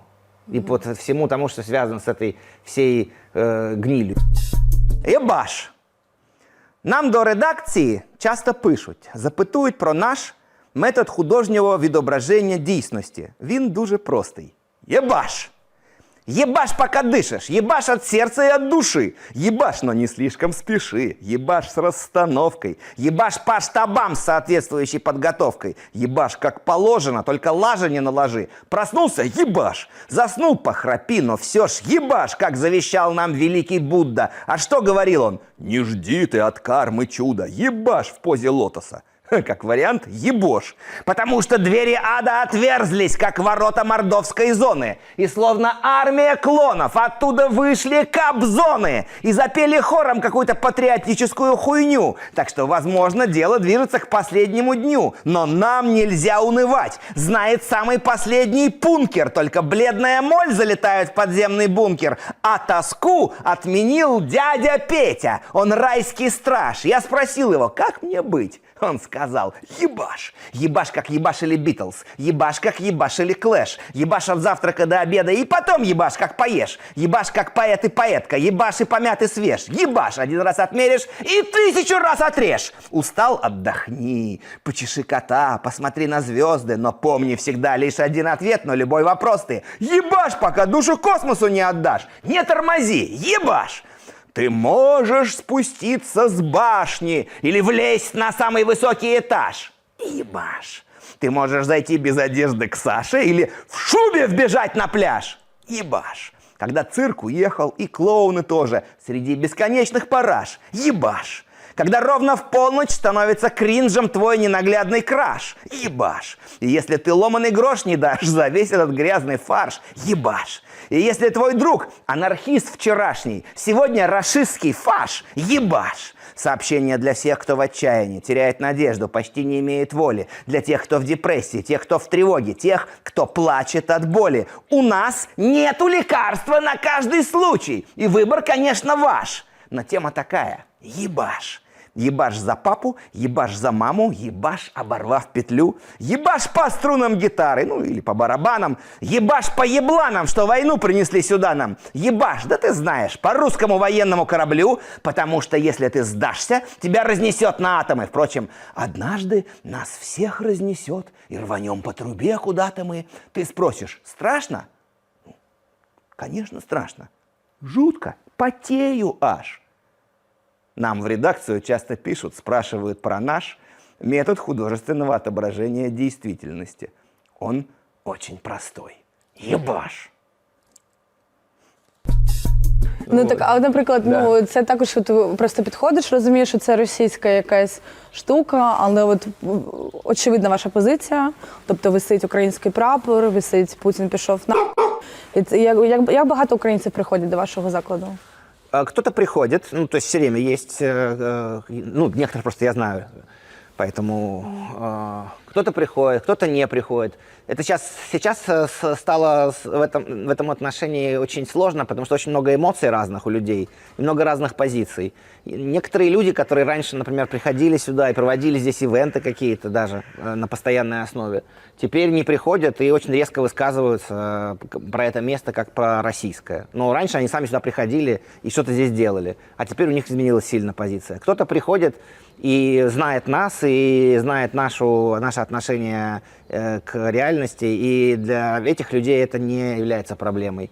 Но это очень сложно, то есть это очень неоднозначно в том смысле, что позиции могут меняться еще во время. То есть вот кто-то, кто приходил сюда 2 года назад, сейчас, например, не приходит. Это еще как ведь у кого-то кто-то погиб, кто-то кого-то задело. То есть бывает сложно. Я, например, знаю, вот у меня приходила одна сюда коллега, с которой мы вместе делали какой-то проект, и она из Украины. И она, когда пришла сюда, здесь было мое выступление, и она оказалась, хотя мы с ней по-русски разговаривали всегда, но когда она здесь оказалась, и вдруг вот здесь такое возникло вот круговорот на русском языке, все говорят, она себя почувствовала неуютно здесь, она мне потом об этом сказала. Но для нее это не стало такой проблемой, чтобы вот больше не приходить. А для кого-то это становится проблемой. Коли ви останній раз були в Україні? В 2013 году. Я был в Киеве, участвовал в Гоголь-фесте, читал стихи, и тогда же была там в Киеве встреча. Это такое, это называется БДИПЧ, ОБСЕ, бюро, что-то такое по что-то там правам человека. БДИПЧ, это права человека, бюро. Короче говоря, вот туда приглашали правозащитников. Это была конференция по защите правозащитников. И туда меня пригласили от нашего фонда имени Рылькова, с которым я тогда сотрудничал в Москве. Это организация по, ну скажем так, можно назвать организация по лоббированию гуманной наркополитики. И мы, во-первых, мы всегда очень много сотрудничали с украинскими нашими коллегами, друзьями. А во-вторых, так получилось, что вот через эту организацию я туда приехал, ну вот одновременно и на фестиваль. И последний раз мы договаривались, что я приеду в Одессу весной 22 года. Вот планировалось, и я даже думал там в Киев еще съездить, потому что возникло как бы, вот там должны были сделать приглашение, то есть так более официально все сделать. Я рассчитывал, что, я не помню, тогда виза нужна была, по-моему, уже. Да. В общем, тогда мои друзья с немецкими паспортами ездили туда, а поскольку я идиот, и у меня паспорт все тот же самый, значит, как это, паспортина краснокожая, я, значит, должен был визу. И вот это была такая, вот мы начали об этом договариваться, и недавно вот скончавшийся мой друг, художник Дима Дульфан из Одессы в этом был одним из инициаторов этого, и потом там еще, ну, в общем, короче, не получилось. От кожного разу, коли відбувається якась подія в Україні жахлива, ви пишете вірш. Там, коли бомбили Харків і написали останній ваш вірш, наскільки він останній, не пам'ятаю, предостанній там, так? Чи Київ, Росія бомбить Харків. Наприклад, коли у вас помер друг, я так розумію, ви написали вірш «М'ясник». Так? Чи це не до нього відноситься цей вірш? Да, был, да. До нього. Ну і взагалі там Буча, Ірпінь, ви завжди там, тільки вторглася армія, ви одразу пишете вірш. Тобто, коли якась подія, ви одразу видаєте нам новий, дуже потужний вірш. Ви кожну подію пропускаєте через себе. Я так скажу, я сейчас стал меньше этого делать. Я сейчас стал меньше писать текстов вот таких вот, которые связаны с какими-то событиями, и вообще меньше стал писать текстов, которые непосредственно откликаются на события войны. Это связано с двумя причинами. Во-первых, когда все это началось, вот я стал такие тексты писать, это просто само собой произошло. И на протяжении какого-то времени меня настолько сильно как бы это, что ли, там, ну, задевало или там трясло, как-то так сказать. Короче говоря, такая вот как будто бы энергия во мне возникала ответа, требовала ответа на это, что я не мог просто не писать. И поэтому эти стихи, да, они специфические очень. Некоторые из них, ну, скажем так, поэтически очень простые, примитивные. Это стихи-плакаты. Некоторые там посложнее сделаны, но это были такие вот стихи-плакаты. Мне даже там предъявляли претензии, что ну ты совсем уже как бы опустился до какой-то там пропаганды. Ну нет, это было важно, мне кажется, что потому что у этого было, я чувствовал, что это необходимо. И вот тут как раз момент, о котором тоже вот вы спрашивали, сработал, я забыл сказать, но это важно. Я почувствовал, когда вот эти писал стихи, они все, большая часть из них опубликованы в книжке «Война и война», и которая, кстати, даже в Украине опубликована. И вот там отклики на эти стихи, было очень много откликов из Украины. Ну, не обязательно из Украины, от украинцев, может, от кого-то, кто уже не в Украине. Да, скажем, в Израиле ко мне подходила женщина родом из Украины, мама, которая живет в Николаеве. И она мне говорила, что вот ваши стихи мама читает в бомбоубежище подругам. Еще кто-то мне где-то подходил в каком-то из моих поездок. Потом кто-то писал. И было очень много таких отзывов, прям много. Были, и я вдруг понял, так получилось, да, что я-то, в принципе, когда писал эти тексты, я скорее писал их с позиции, что я вот пишу как бы, ну, я пишу по-русски, как, в принципе, как из российской, из перспективы россиянина, который смотрит на это, но против этого. Но неожиданно оказалось, что люди, которые прямо почувствовали в этих текстах жизненную для себя необходимость, это были люди из Украины, а не из России. А, в общем-то, в России такой прохладный был. Хотя тоже реакция была, то есть и с российской стороны тоже. Но совершенно неожиданно для меня был вот этот вот ответ, который фидбэка, да, который приходил из украинской стороны. И вот этот вот момент еще меня тоже вот был, для меня был удивителен. Я, честно говоря, этого не ждал. Я даже об этом не думал, что так, может быть. Но вот так было. Поэзия дает людям какую-то поддержку на что-то в ситуации какого-то трагического расслоения реальности. Она дает тебе какие-то новые силы и автору, и читателям. Ну от я, виходячи така українка, для якої ваші вірші, якби я отримала якусь підтримку через них, саме через те, що я розумію, що це пише протестний росіянин, і я відчуваю всю вашу біль, нібито як ви так емпатично підключаєтесь до наших проблем, що через це в мене якась виникає як надія, мені якби легшає, що, знаєте, можливо, не все втрачено, що може буде більше таких людей, як ви, і ця війна там не повториться, закінчиться. І я не впевнена, щоб мені так всі вірші заходили, якби ви були українцем і писали їх. Тобто вони мені заходять саме через те, що ви росіянин. От я відчуваю, як ви відчуваєте цю біль, і від цього мені якби як легше. Мне говорили вот, что, ну, такую предъявляли претензию. Кстати, не украинцы, а как раз в этом случае тоже мои соотечественники предъявляли, что, значит, вот ты как бы на эмоцию бьешь. То есть это типа манипуляция эмоциональная. А ты не можешь писать так, потому что ты же не украинец, и ты там, значит, не находился, а только могут писать об этом люди, которые там были, и чей это опыт. Вот, такое было, значит, как бы предъява такая. И я задумался тогда, потому что я подумал. А я, естественно, когда писал, я не думал про это вообще. Ну, я просто написал текст, но он сам собой написался, я не думал, что там он, как там, правильно, неправильно. И когда мне сказали, что так вот, я подумал, ну, может быть, люди правы, надо это обдумать. И я подумал, что, секундочку, но ведь это не публицистика, и это не документальная, это не документ. Это я не то, что свидетель, как бы вот, да, это художественный текст, в котором у нас есть возможность, как в художественном тексте у нас есть возможность создавать героя, создавать персонажа, создавать реальность какую-то. Естественно, я не был в этом городе. Этот город, который там, или это место, которое описано в тексте, оно мне придумано мною. Оно мною придумано на основе всего того, что я знаю, на основе всего того, что я там бывал когда-то в Украине. Я могу себе представить, как выглядит какой-то город, подвергающийся обстрелу. Я даже был, кстати, в некоторых таких городах и был, да, которые... Вот Одессу уже обстреливают. Просто там упала ракета в дом неподалеку от дома, где жил мой друг, он мне рассказал, там, вот туда упала. То есть это очень четкое, ты как бы четко, я могу четко себе представить. Вот. И в этом и заключается, вот, ну что ли, литературный момент, который мы можем создать эту реальность, и она будет трогать. А что касается непосредственно событий последних 10 лет, я думаю, что у многих стоит, и у меня передо мной, и перед многими другими людьми, кто, ну, скажем так, задает неудобные вопросы, в первую очередь, себе самим, то, конечно, этот вопрос возникает. Почему это могло произойти, и где была ли точка, где можно было это как-то остановить, можно ли было там, я не знаю, более мощное сопротивление там организовать и так далее. Вот. И это, конечно, вопрос. На него нет ответа. То есть, точнее, на него ответ один. Все случилось так, как случилось.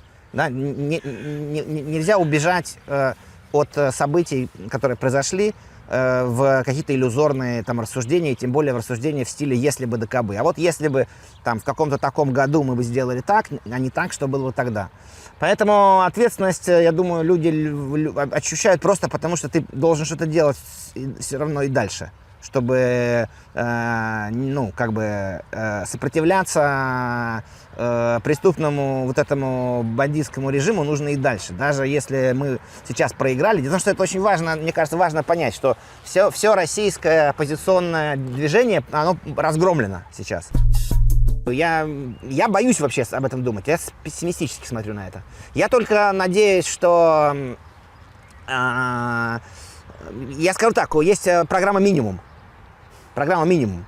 Программа «Минимум» для меня заключается в том, что Украина побеждает в войне, и вся вот эта вот комарилья отъезжает назад. И там она как бы сидит. А дальше мы посмотрим. Между обществом в Украине и обществом в Российской Федерации существует фундаментальная структурная разница. Мне кажется так, это мое мнение. Я сейчас исключительно свое мнение выражаю. Мне кажется, что, конечно, и в Украине, и вообще в любой бывшей советской республике есть, скажем, вот этот тип советского человека. Это вот этого такого слегка спящего. И такого немножко аморального. Таких людей, конечно, есть везде. Таких мы можем найти в любой бывшей Советской Республике. Где-то меньше, где-то больше. Но надо учитывать, что, несмотря на все это, мне кажется, в Украине сохранилось в гораздо большей степени горизонтальные связи между людьми, связи между людьми как бы не объединенными родственниками, ну как бы не родственниками, просто вот людьми, горожанами. Сохранилось, или не горожанами, а жителями сельских районов, это не важно, но вот такие горизонтальные связи, которые в Российской Федерации, на большинстве территорий, они порушены. Порушены отчасти более жесткими репрессиями, более длительным потоком этих репрессий. Часть украинских регионов, там никогда не было крепостного права, например. Там всегда сохранялась вот эта предпринимательская, индивидуалистская жилка, которую пытались уничтожить, для чего и, собственно, Голодомор был организован отчасти. Да, это тоже вот, это же совершенно, ну, вы это знаете, что это совершенно как бы искусственно созданная ситуация, да, и она отчасти связана с, как вот и коллективизация, это вот такого же, это такая попытка масштабным образом изменить. Но в Украине она не сработала на все 100%. И в Украине нету, в отличие от России, нету централизации городской. Киев — это столица, но Киев — это не такая столица, как Москва, которая, значит, доминирует и подавляет. Киев, он, да, это столица, но если взять другие большие города украинские, они точно так же, каждый из них имеет свое какое-то значение культурное и политическое. Это похоже больше на Германию или, может быть, на Польшу. Гораздо больше по структуре, чем на Россию. Это приводит к тому, что в критической ситуации, когда возникает какая-то внешняя угроза или, например, политический кризис, эти горизонтальные связи моментально активизируются. И люди оказываются вдруг объединены каким-то общим интересом. И так возникает политический феномен Майдана. Потому что это не потому, что вдруг их всех охватила какая-то, значит, эмоциональная волна. Это потому, что существуют такие незаметные, но вполне четко работающие социальные связи, которые, я думаю, в Украине они, наверное, там слабее, чем если брать Германию, например, по сравнению с Германией, может быть, потому что, или там с какой-то другой страной, где это дольше все развивалось. Ну вот парламентаризм, политическая свободная борьба в Украине, это только там 30 лет назад включилось. Но это сохранилось. Грубо говоря, украинцы более свободны внутри себя. При всех недостатках, которые могут быть у любого общества. Вот это разница. Поэтому та часть населения, которая выходила на протесты в 12, 11, 12 годах, например, в России, была так мала. Да, в самом мощном протестном, самая мощная протестная акция в Москве в 2012 году на проспекте Сахарова собрала около 1% населения Москвы. Это там 120 тысяч человек было. А в конце 80-х был 1 мільйон. Ну, повертаючись до цього, що ви казали, що справді існує деякий відсоток росіян, які не підтримують нібито війну, але вони не готові давати гроші на кулі, умовно. Вони дають гроші лише на гуманітарну допомогу. Ви до цих людей не відноситесь. Ви даєте гроші на кулі, збираєте гроші на кулі. Чому так? Ви не відчуваєте, що ви за рахунок цього вбиваєте нібито як своїх співвітчизників? От як багато росіян цим обумовлюють свою відмову давати гроші на зброю?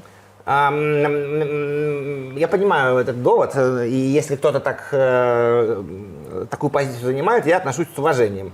Потом еще бывает по-другому. Бывает, тут надо сделать такую оговорку. Вот, например, я участвовал несколько раз в проектах, где собирались деньги, было заранее сказано, что они на гуманитарную помощь. Там, например, на покупку генераторов, вот зимой это было, или на точечную поддержку каких-то конкретных людей, ну, там, про которых известно, что вот это будут именно эти люди, в каких-то обстоятельствах они получат там какие-то деньги. И я на это соглашался тоже участвовать, хотя там деньги, средства, которые собирались, не направлялись ни на поддержку никаких военных, никаким военным или частям, или военным каким-то конкретным. И в том числе это делалось потому, что некоторые из участников этих проектов, они достаточно публичные люди, у них там, у кого-то вот родители в России, еще у кого-то, они боятся. Они считают, что все-таки вот гуманитарная помощь это как-то не так страшно для них, а вот если уже прямо будет написано, что деньги, например, идут на помощь войсковым, то это для них более опасно. И это их позиция, не моя. Но я соглашался участвовать в этих проектах тоже. И в результате мы собрали, это были театральные такие читки, например, там были собраны тысячи, огромные суммы, больше, чем я сам могу собрать. И эти суммы пошли на вот, какие-то конкретные дела, совершенно это точно было так. Но, что касается меня, я сам поддерживаю такие вот сборы, которые могут быть в пользу военных, и сам такие сборы организовывал. Мне кажется, что тут очень простая логика, я так считаю. Вот. российские войска совершили немотивированную агрессию. Она ничем не оправдана. У нее не было никаких причин, кроме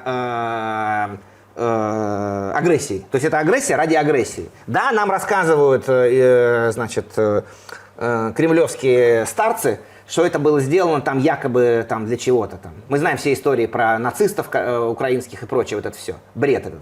И это рассказывается, ну, эта вся пропагандистская шелуха существует ровно для того, чтобы оправдать свои преступления и оправдать имперскую политику, вот уже в прямом смысле, политику захвата территорий, политику вычищения, значит, другой культуры, в частности, в Украине. Это вот уже даже не советская политика русификации, а это уже какая-то, я не знаю, что это какая-то политика троглодитов просто, да, то есть это просто уже, ну, как бы, уничтожение, да, то есть это уже уничтожение даже не русификация, а просто уничтожение людей вообще, зачистка, или как там это сказать, зачистка плохое слово, его, да, используют как раз. Это вот просто убийство массовое или там разрушение. То есть это просто агрессия, которая на самом деле своей причиной имеет именно эту агрессию. А все рассказы про нацистов в Киеве – это попытка спрятать концы в воду. Вот. И в этой ситуации есть один очень простой довод, потому что украинские военные, украинские люди, которые защищают Украину в окопах на фронте, они ведут справедливую оборонительную войну. Они не начинали эту войну, вот, и у них нету, и у них есть необходимость в помощи, у них есть недостаток во всем, в технике, ну, что ни возьми, не знаю, там, в амуниции, в боеприпасах. Мы знаем это, во всем есть недостаток. Если бы сейчас российские войска остановились и повернулись обратно, война бы тут же прекратилась. Потому что я не представляю себе, трудно себе представить, что она продолжится после этого. Понятно, что... Хотя сейчас, может быть, уже и продолжится. Ну, ладно, это мы не будем. Это я не говорил, это вы не слышали. Это просто, так сказать, музыка сфер. Поэтому помогать украинским защитникам – это справедливо и правильно. А люди, которые участвуют в агрессии, они, либо они не понимают, что они делают, да, окей, они спят, вот это полусонное состояние, может быть такое. Либо они туда идут за деньги, и тогда они понимают, что они делают. Или они туда идут, потому что они хотят получить освобождение от отсидки, или это люди, которые верят действительно в какую-то вот эту русскую идею. Я знаю, такие тоже есть, которые верят, что вот мы должны пойти там куда-то. Это реально тоже есть. Тогда это мои враги. Ви співпрацюєте з такою дуже насправді відомою волонтерською організацією «Лівий берег» в Україні. Я так розумію, що ви усі гроші від концертів віддаєте чи якусь частину? Если это мой в чистом виде концерт, то да, все. Уси? Да. У меня есть такая возможность, я не живу за счет своих концертов. Раньше, когда деньги, которые я получал с концертов, я направлял тоже на какую-то, ну, скажем, там, на какую-то, может быть, издательскую деятельность, чтобы что-то сделать, какой-то проект. То есть использовал эти средства для какого-то дальнейшего развития творческих проектов. Потому что пока у меня есть работа, я могу себе позволить. Я все равно живу за счет, как автор текстов, но немножко другого толка, журналистских. Мои поэтические концерты, я не супер знаменитый, не суперстар и не собираю спортивные залы, но иногда на мои выступления приходит довольно много людей. Ну, не знаю, там, для меня много – это когда 200 человек. Это очень много. Це багато для такого жанру, як поезія, так? Да, и такое бывает редко. 50-60 человек – это вообще очень хорошо. Да? Но даже когда приходит 20, это тоже хорошо. Вот. Вот от 20 до 200 – это примерно мой где-то вот то место, где я болтаюсь. И иногда вот там у меня были поездки в Израиль, где в Израиле очень, там я, проехав по 3 городам, собирал довольно большие суммы. В Берлине я не могу проехать по 3 городам в Берлине. Но вот у меня здесь, это наша площадка. Здесь, если вот хорошее выступление, когда много людей приходит, если мы собираем 1000 с небольшим, это вот то, что вот можно собрать за одно выступление в этом зале. Вот. Но это когда касается моих концертов. Если я с кем-то вступаю в коллаборацию, там бывают какие-то іногда отличия. Але ви свої гроші віддаєте усі? Да. Я направляю средства со своих выступлений и от своих книжек все в той или иной форме в поддержку Украины. Не только Левого берега. Левый берег — это приоритетная была такая у меня история. Чому? Случайно так получилось. Як вони з вами зв'язались? Ви знайомі з кимось особисто? Это даже не они со мной связались, а я с ними связался. У меня так получилось, что один товарищ живет в Киеве, и меня попросили ему помочь. Я не понял, что имеется в виду, я думал, что ему нужны какие-то деньги. Я ему написал, и я не знал этого человека. Это был даже не мой товарищ, а это был там сын моей знакомой. Вот, и она попросила меня ему помочь. Я ему написал и говорю, сколько нужно, что нужно. А он сказал, да не, мне ничего не нужно. И вообще выяснилось, что это какое-то недоразумение, ему ничего не нужно. И тогда он мне сказал, вот помоги ребятам, вот волонтерам, если у тебя есть деньги. А я говорю, у меня вообще денег нет, думал, пару сотен тебе могу перевести. Он говорит, так переведи им. И я подумал, да, в принципе, могу им перевести. И вот я написал человеку из этой группы, и мы вот с тех пор что-то все время делаем. У нас было много уже разных проектов. Мы сразу просто проговорили какие-то там детали, то есть мне пишет человек по-украински, я ему отвечал по-русски, а сейчас я даже ему пишу по-украински, я использую электронный переводчик и пишу тоже по-украински. У меня нет возможности заниматься изучением языка, и это я пользуюсь минимальными какими-то средствами, просто чтобы даже вот при помощи таких каких-то такой способ, это все равно практика. Я даже получил приз за свою работу. За эту, значит, за свою эту поддерживающую деятельность. Я получил приз. Украинский приз. Да, я получил приз от волонтеров. Волонтеры меня наградили. Они подарили мне работу одного художника киевского. Прислали в подарок. Якого? Чичкана. О Боже, серйозно у вас є робота Чичкана? Да. Боже, як круто. Есть небольшая одна. У вас видана книжка в Україні українським видавництвом, називається «Війна». І ваш вірш перекладений на українську мову. Не. У меня несколько текстов перевели, но это были так вот в формате каких-то... Просто кто-то перевел и все, то есть там где-то в соцсети, может быть, опубликовали, или даже не опубликовали еще. С этой книжкой такая история, что она была первое издание, и вообще ее издание возникло по инициативе израильского издательства, которое называется «Сефер», книга. И издатель Виталий Кабаков, он родом из Киева, но живет уже в Израиле давно. И он мне предложил издать книгу в серии «Вольная книгопечатание», где он публикует книжки поэтов, кто пишет по-русски и выступает... Это вот называется «Против войны». Вот я выступаю не совсем против войны, я выступаю все-таки за победу Украины. Вот есть такая деталь. Но тем не менее, вот, скажем, антипутинских российских русскоязычных авторов. И из России, и из Украины тоже. В этой серии вышли книжки, например, Александра Кабанова, который живет в Киеве, если не ошибаюсь. Да, точно вышла книжка в этой серии. Его вышла книжка Бориса Херсонского из Одессы. Вот, и моя книжка тоже. И я, поскольку тогда вот уже было время, на протяжении уже какого-то времени я писал эти тексты после начала полномасштабного вторжения, я назвал эту книжку «Война и война», разделив ее на две части. В первой части тексты с 2014 года по 2022, и во второй части с 2022, с февраля до момента, когда эта книжка была издана, то есть она вышла осенью 22 года, по-моему, там в декабре, кажется, или в ноябре, или в декабре, вот. Она вышла в Израиле, первый ее вышел тираж. Но вскоре после этого мне написал человек из Киева. Это издательство называется в Киеве, если я не ошибаюсь, «Друкарский двир» Олега Федорова.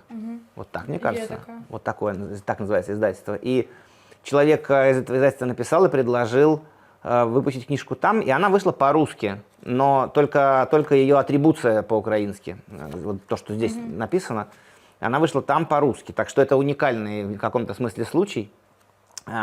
И мы издали эту книжку, и она распространяется за пожертвования в поддержку Украины. Вот все книжки, которые с момента, когда вторжение полномасштабное началось, я все свои выступления вот, и книжки, которые распространяю, они вот, это как такая программа моя личная, которую я лично сам один веду вот, в поддержку волонтерской группы в Києві. А ви залишився хтось в Росії, от із близьких родичів чи друзі? Остались хтось в Росії? Мама у меня там. Ваша мати там? Да. Ого. А от ви не боїтеся, коли от ви висказуєте в своїх інтерв'ю про розвал Росії, ви не боїтеся, що прийдуть до вашої мами?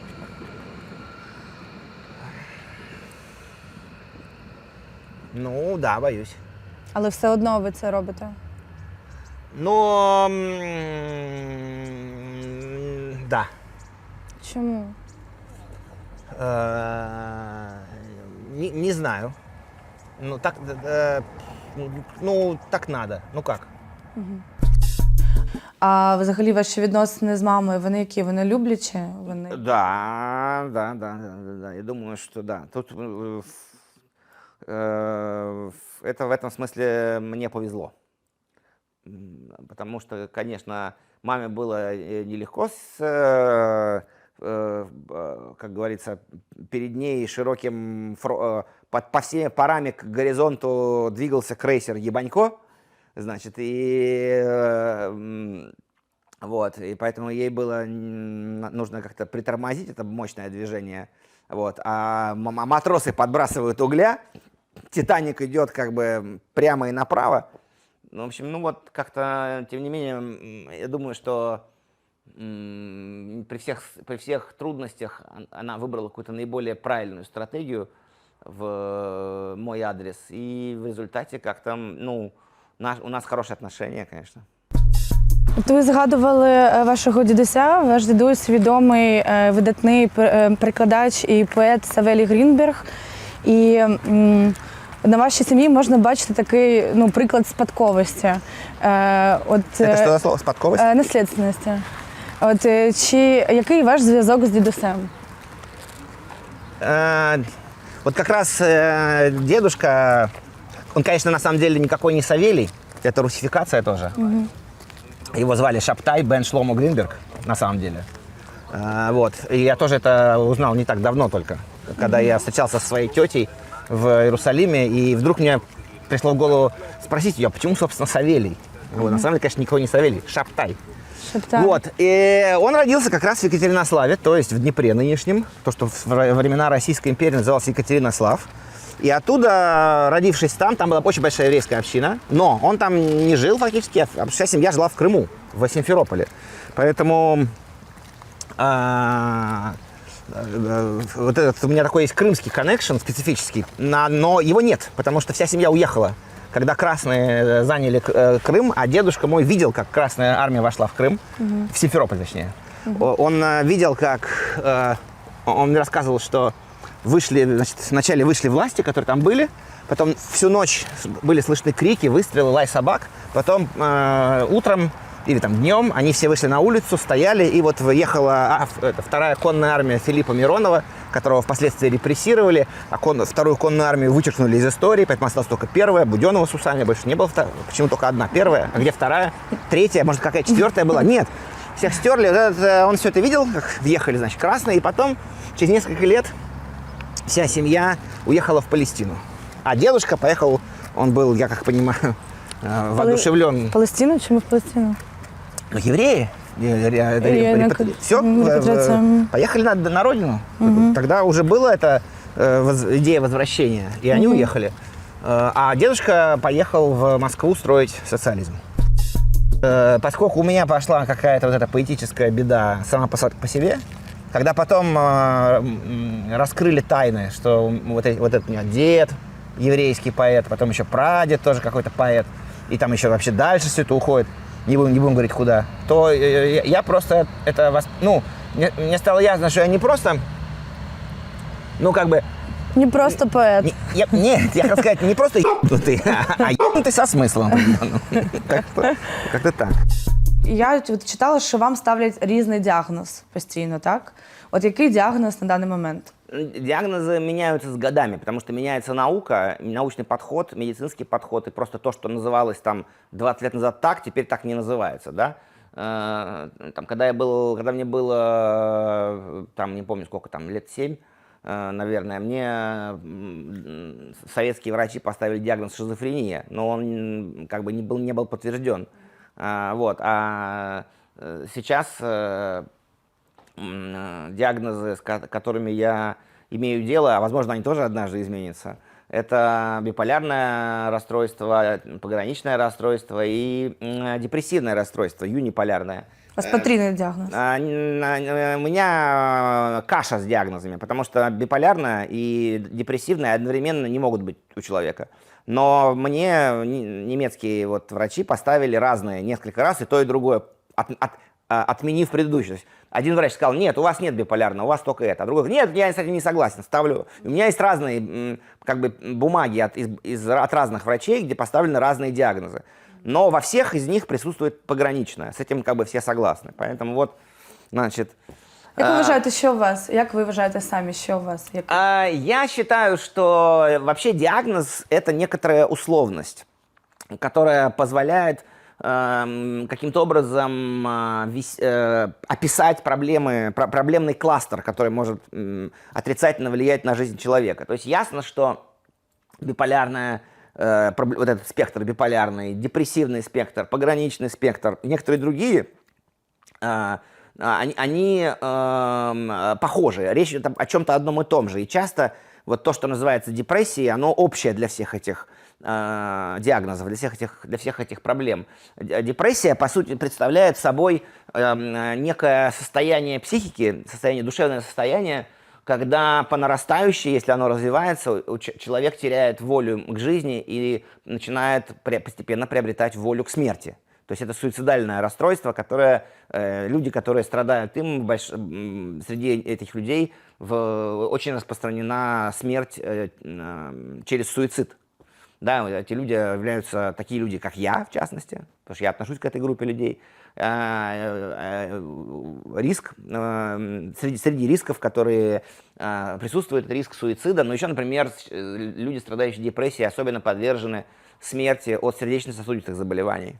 И еще там есть некоторые проблемы. Например, наркопотребление и проблемы с наркотиками – это тоже присуще как один из симптомов людей с такими расстройствами. Это очень важно, то, что мое убеждение в том, что сама по себе, например, наркозависимость или злоупотребление наркотиками, веществами психоактивными – это не заболевание, а это, в общем-то, симптомы заболевания, да? То есть аддикция, хотя есть врачи-аддиктологи, которые могут помогать людям справляться с аддикцией, но аддикция не является сама по себе самостоятельной штукой. Она всегда приходит вместе с чем-то еще. Есть причина всегда для аддикции. Люди не просто так в это погружаются. У них есть что-то, почему люди начинают злоупотреблять обезболивающими, такими как морфин, это же обезболивающее? Потому что они испытывают сильную боль, которую ничто не перекрывает. А эти вещества перекрывают. Но у них есть побочные эффекты, зависимость. Поэтому люди оказываются в этой петле.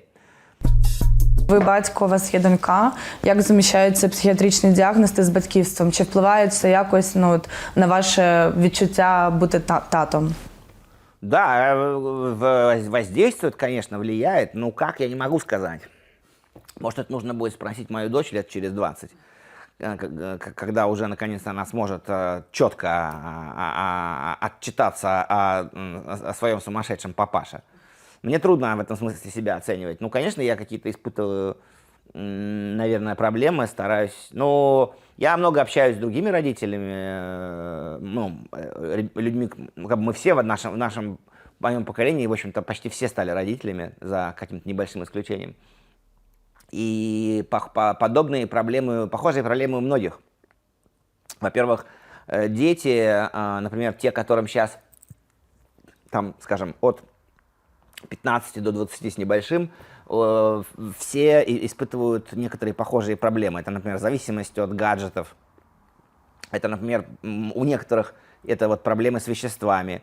Это, например, повышенная усталость. То есть люди, можно заметить, что в этом поколении как бы люди менее готовы утруждать себя в принципе, да, там напрягаться, чтобы там что-то выучить, какие-то уроки или там, ради какой-то профессиональное там, обучение или работы, чтобы прям вот убиваться, упарываться, как, в общем-то, было принято раньше. Сейчас как бы люди не готовы к этому. Люди скорее готовы лечь, отдохнуть, там, да, вот, вообще как-то более, что ли, ну, мне кажется, что люди выросли в мирной такой расслабленной обстановке в целом и хотят так и жить. И это некоторая проблема, тем более, что вот пандемия, которая ударила по этому поколению очень сильно и выбила его из колеи, и до сих пор непонятно, как это скажется в будущем на этих... Потому что на пару лет люди, вот подростки, дети оказались просто выключенными из всего, из социальной жизни, из нормальной логики обучения. Вернуться обратно очень сложно в тот ритм, который был. Он уже никогда не будет таким,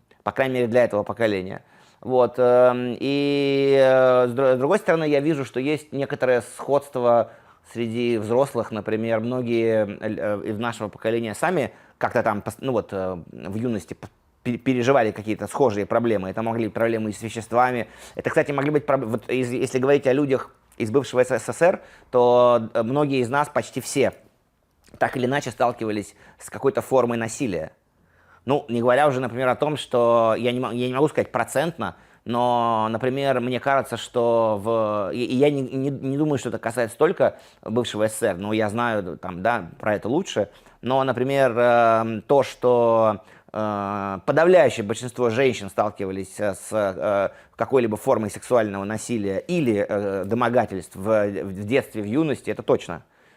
Процент невероятно велик. То есть, как это повлияло на развитие людей, это хороший вопрос. То есть, безусловно, это травматизировало. Ну, например, мужчины точно сталкивались с насилием физическим, может быть, не сексуализированным, хотя и это возможно. Вот. И это все замалчивалось, это было как бы фигурой умолчания, об этом не было принято говорить никогда.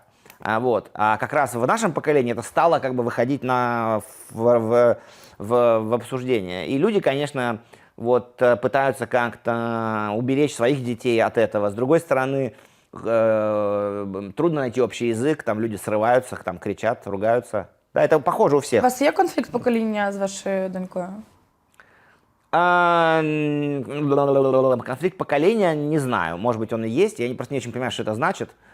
Мне кажется, что конфликты между старшими и младшими людьми могут происходить всегда, потому что что-то люди там, ну там, условно говоря, да, помой посуду, не буду, помой посуду, не буду, помой посуду, не буду. Это у всех може бути. Ну так, але це не конфлікт покоління. Ви просто кажете, наприклад, що там це покоління, воно там якби більше хоче розслаблятися, менше напрягатися. Чи це вас дратує, чи ні? Я тоже, на самом деле, хочу больше расслабляться, меньше напрягаться. Просто я хочу это вот в моем нынешнем возрасте, а они уже сейчас. Правильный подход, в принципе, у них. В каком-то смысле. Ну нет, есть, конечно, бывают столкновения на какой-то почве, да, бывают, но я пытаюсь решать их конструктивно и через доверие, не через насилие. Вот. То есть бывают какие-то проблемы, но возникают конфликты. Но у меня с дочерью дружеские отношения. Мне кажется, это очень важно наладить дружеские отношения в первую очередь. А если они будут и доверительные, и уважительные, тогда даже возникающие конфликты или возникающие какие-то проблемы можно потихонечку решать по мере їх поступлення. Тобто вона вам довіряє, якщо щось стається, вона приходить і розповідає, як є? Ну, до какой-то степени, да. Да. Что-то, я не знаю, я же не выступаю в роли следователя, который допытывается, что там вы от меня скрыли. Но да, я надеюсь, что это доверие, уважение на первом месте должно быть. Перший раз ви потрапили в психіатричну лікарню, коли ви були дитиною, наскільки я розумію. Да-да-да. це не дуже часто трапляється, так? Ну, тобто, я, наприклад, як це було? Якби, ви нічого не пам'ятаєте? В той детской больнице советской, где я был, было много других детей.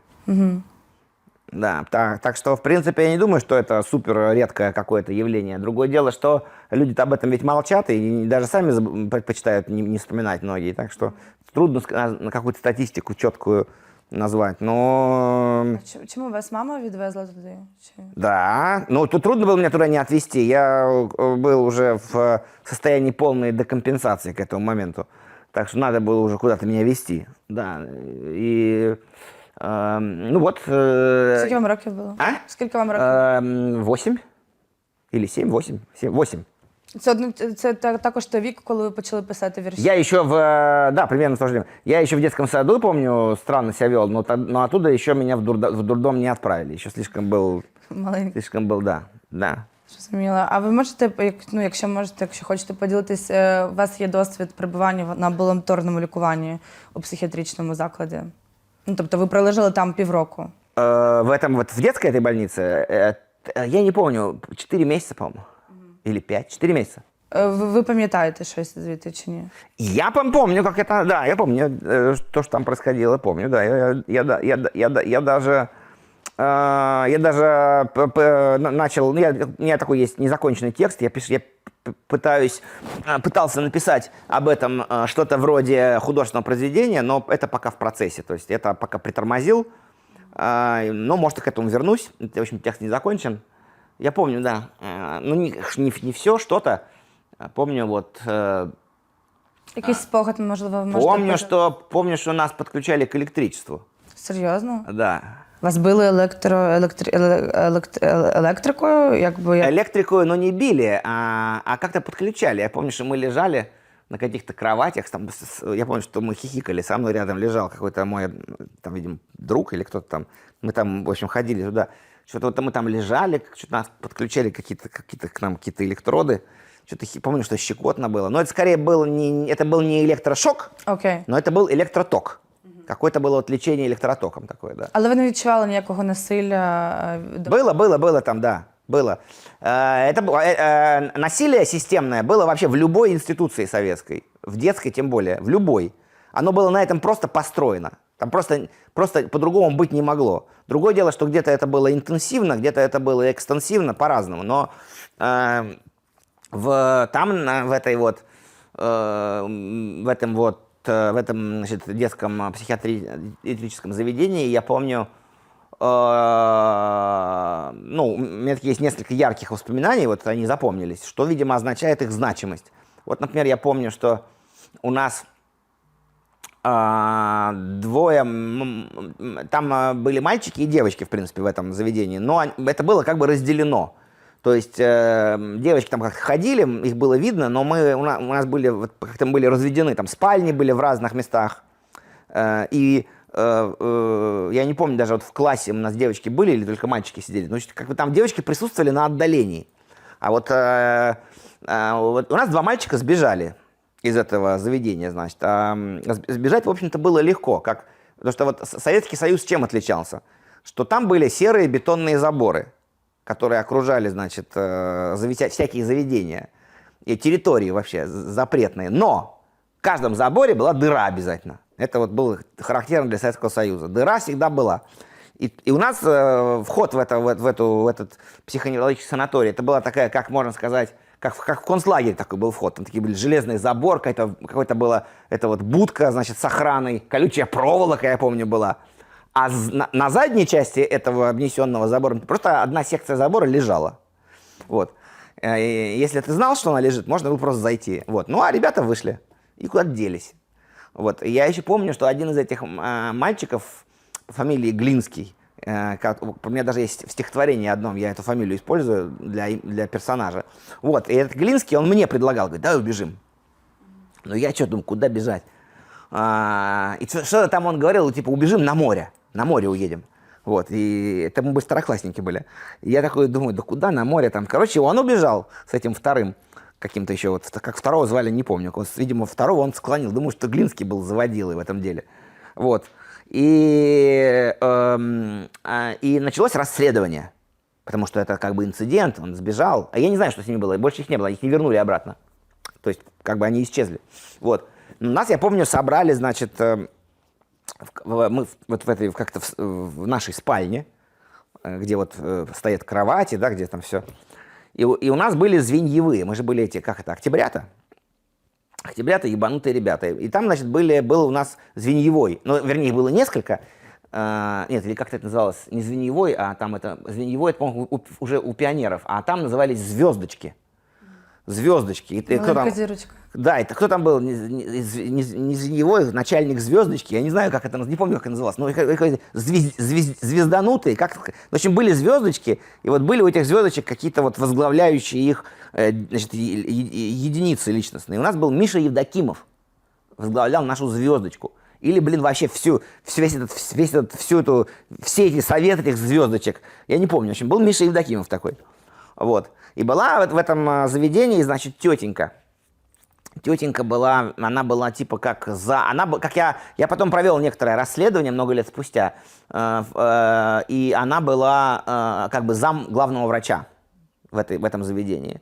Вот, и она была очень неприятной личностью. И то, что она была неприятной личностью, это не только мое воспоминание, но, как мне удалось узнать, это и объективно так было. Странная была тетя, короче. Вот, и эта тетя, значит, она вот пришла к нам, и вот я помню, что как будто бы так, что она говорит, значит, кто знал про это, типа вот, что они бегут? Типа, никто, такие все сидят. Она говорит, кто знал? Никто. Значит, вы должны мне выдать, типа, того, кто знал. А иначе, если, значит, вы не выдадите, то вот эти вот, командир звездочки это называлось. То командиры звездочки пойдут в карцер.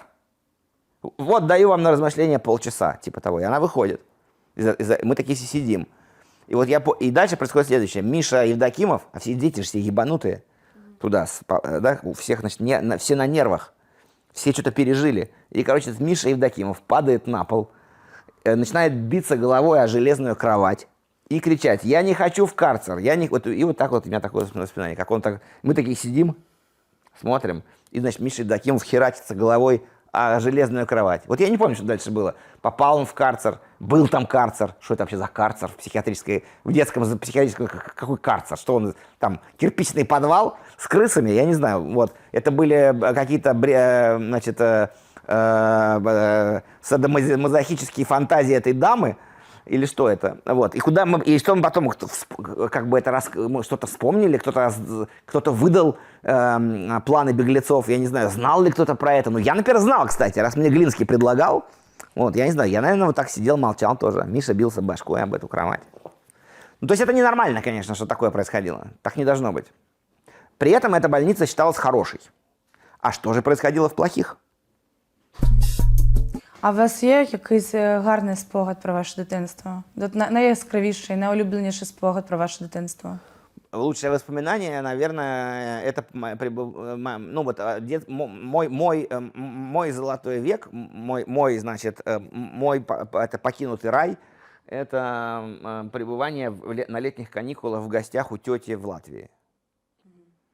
Вот. Хотя это тоже парадоксальное воспоминание, потому что ведь моя тетя была в Латвии исключительно потому, что Советский Союз ее оккупировал, а не по какой-то другой причине.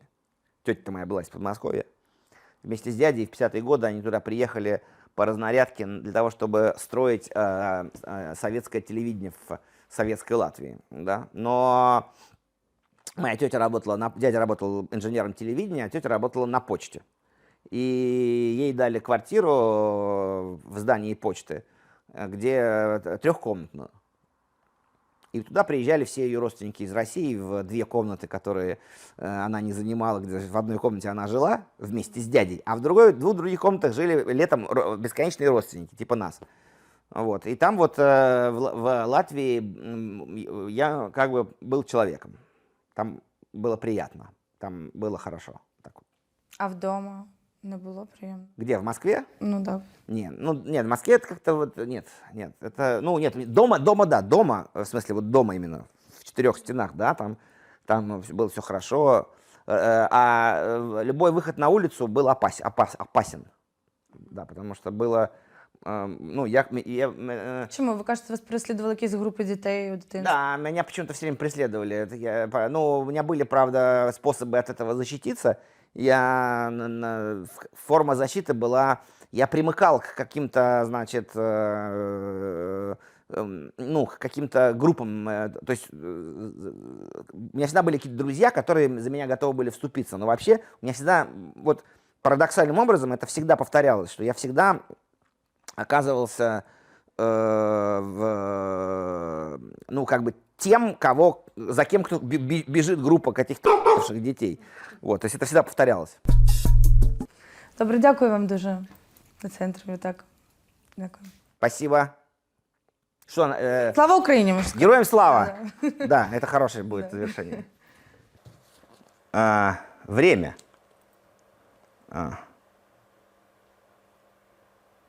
У метро, где в трещинах и ямах асфальт, как лицо китайца столетнего, бесконечно хотелось с тобою стоять и болтать до последнего.